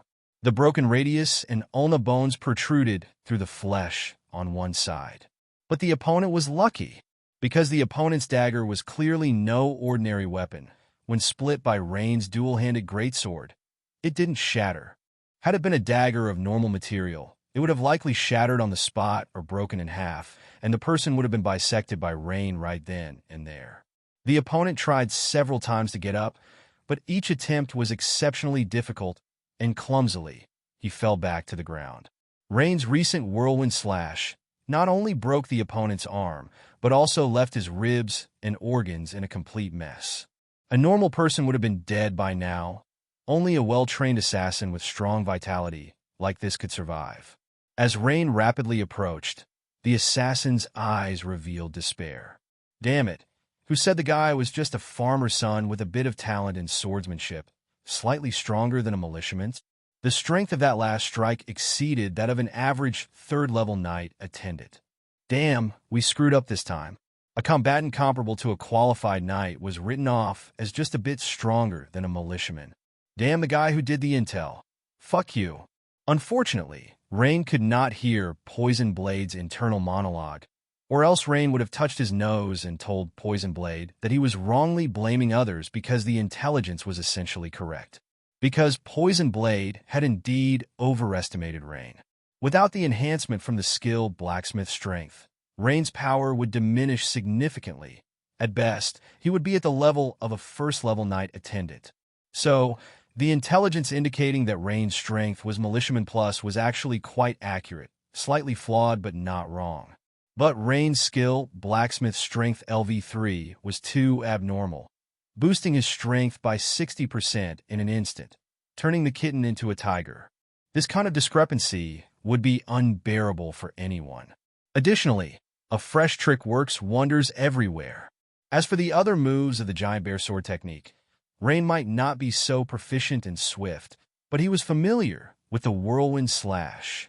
Having swept through a day-long fisherman camp, Rain had been mostly practicing this very move.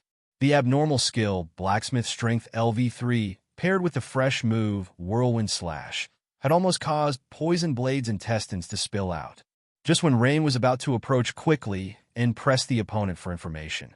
The black-clad assassin, lying on the ground, looked up at Rain defiantly with a hint of resolve in his eyes, and the next second, his mouth overflowed with a lot of black blood.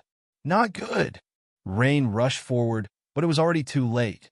The assassin had actually committed suicide. Such a professional assassin. Rain quickly recalled everyone he had offended.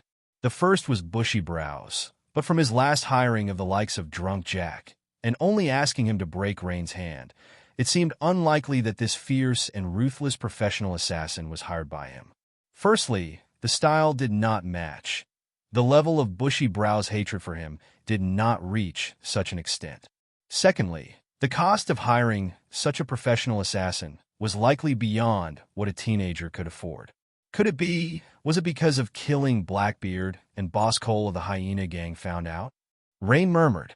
Or was it because I accidentally got involved in the succession disputes of Count Habs? These were the only two possibilities so far. Rain thought it through and felt that whether it was the Hyena Gang or Count Hab's successors, both had the motive and means to hire an assassin. Strength. I still need to enhance my strength. Rain once again felt a strong sense of urgency in his heart. This time, if it weren't for his danger perception skill and the fact that the opponent's strength was within his capability to handle, he could have turned the tables against the wind. Otherwise, he would really have been done for. As Rain was about to go forward and collect the spoils of war, the next second, he suddenly felt a slight dizziness in his head. He sharply looked down, and only then did Rain notice the light cut below his right rib. Although it bled little and the cut was shallow, the burst skin felt utterly numb. This made him realize at once. Shit, the bastard used poison. Rain's complexion changed, but upon closer consideration, he was not very panicked in his heart. For the color of the wound did not darken or show any other reaction, suggesting that the poison was not very potent. Moreover, he had always kept one attribute point in reserve, exactly for times like this. Without delay, Rain added this one attribute point to his constitution. Instantly, A warm current surged from his heart, filling Rain with new strength and erasing the dizziness he had just experienced. This immediately brought a sense of stability to Rain's mind. However, the sensation in the area of the wound had not returned, indicating that the poison was still present. It seemed that adding the point was more like refreshing the state of his body, but the poison in the wound was still threading its way deeper into his system. Rain immediately seized the time to move forward, first lifting the corpse of the assassin with the tip of his sword to confirm that the man had indeed ceased breathing. Then he quickly began to search the body. Generally speaking, since the assassin had used poison, he must have carried both poison and antidote on him. Though, of course, there might not be an antidote for the specific poison that had just affected Rain, but it was likely that the assassin had the same poison. Therefore, if Rain could find the poison that had affected him on the assassin's body, he might be able to understand what poison it was, which would make it much easier to deal with afterward. A few seconds later, Rain was dumbfounded. He saw that in the assassin's belt pouch, he had turned up 7 or 8 bottles and jars of different colors, but the problem was none of these bottles and jars bore any labels. It appeared that the assassin relied on differences such as color and the shape of the bottle to remember which kind of poison or antidote was inside each one. After a moment of thought, Rain seemed to come up with an idea. Immediately, Rain no longer took the time to look closely, but dragged the assassin's body behind a large rock and took all the bottles, jars, dagger, and the money pouch and hurried towards the town. Turning left and right, Rain quickly arrived at the door of a shop marked with the signs of herbs and reagents. The shop was named Abel's Pharmacy. The owner of the pharmacy was named Abel, a middle-aged man around 40, tall and thin, who was usually silent and hardly appeared in front of the townsfolk, spending his time alone fiddling with his concoctions in the pharmacy. At first, the townspeople called him Oddball Abel. But later on, as the residents of Flashgold Town gradually realized that the potions Abel crafted were more effective than those from other places and were also slightly cheaper than similar potions on the market, their perception of him improved markedly. No longer did they refer to him as Oddball Abel. Instead, they respectfully called him Pharmacist Abel or Mr. Abel.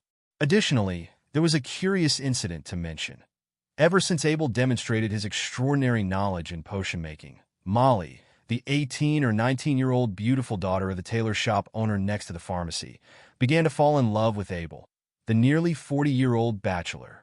This matter initially astonished the people of Flashgold Town, but upon further reflection, they realized that apart from immersing himself in potion research, Abel had no vices such as gambling or drinking and seemed to be indeed a fine man for fostering a family. The residents who came to this understanding envied Molly for her discernment, and the couple has now been married for half a year. Rain had come here not to buy potions, but to seek the help of Abel, proficient in potion studies, to identify which bottle contained the correct antidote. After all, professional matters should be left to professionals. As for what Abel might perceive, at a time like this, who would care about such a thing? Preserving one's life was of the utmost importance. Moreover, since Abel was always reserved and hardly spoke, Rain wasn't too worried that this apothecary would spread rumors about him. When Rain reached Abel's pharmacy, that sensation of dizziness had started to bother him again. However, it did seem a bit better than just now. He didn't know whether it was because his constitution had grown stronger or because the potency of the poison had started to wane.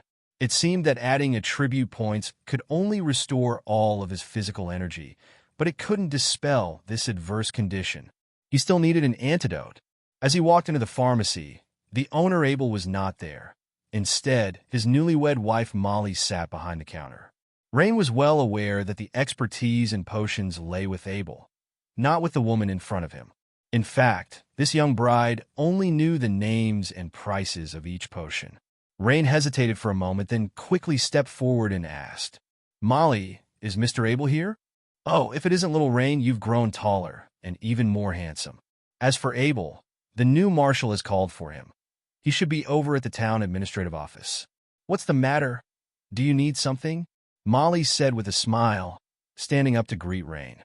Both having grown up in Flashgold Town, Molly and Rain had known each other for a long time. Just a small issue."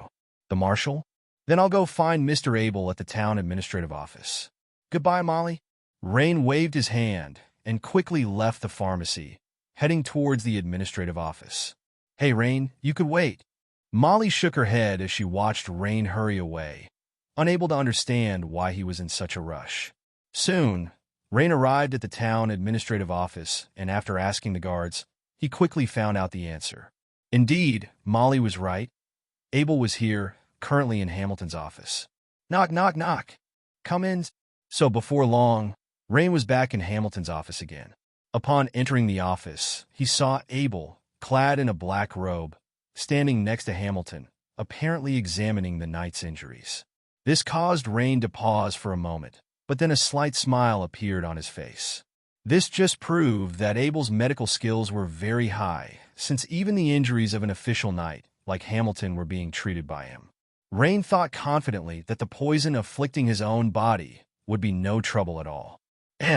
Rain, why have you come back? Hamilton asked, looking puzzled. Rain didn't answer directly, but he tilted his head slightly to glance at pharmacist Abel, then turned his gaze back to Hamilton.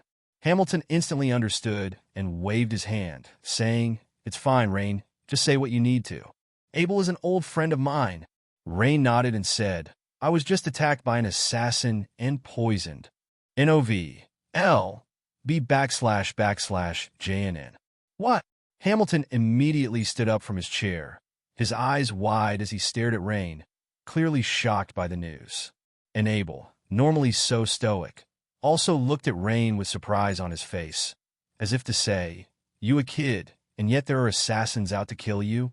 Rain didn't continue to explain, but instead stepped forward and with a rustle, he placed all the bottles and jars he had been carrying onto Hamilton's spacious desk. After thinking for a moment, Rain also took out the black dagger and placed it on the desk as well. Now, Hamilton fell silent too. He exchanged a look with Abel, both seeing surprise in the other's eyes. But at that moment, both knew that Rain had not lied. Rain, don't panic. Let me take a look first, Abel said at that moment. He paused his examination of Hamilton's wounds, walked around the desk, and came over. Abel first inspected Rain's wound, then picked up the black dagger and sniffed it. And after checking Rain's pupils, he said, Don't worry, the poison you've been hit with is a paralytic toxin. Even without an antidote, the effect will naturally wear off after half a day. Something seemed to occur to Abel, and he raised his eyebrows and continued.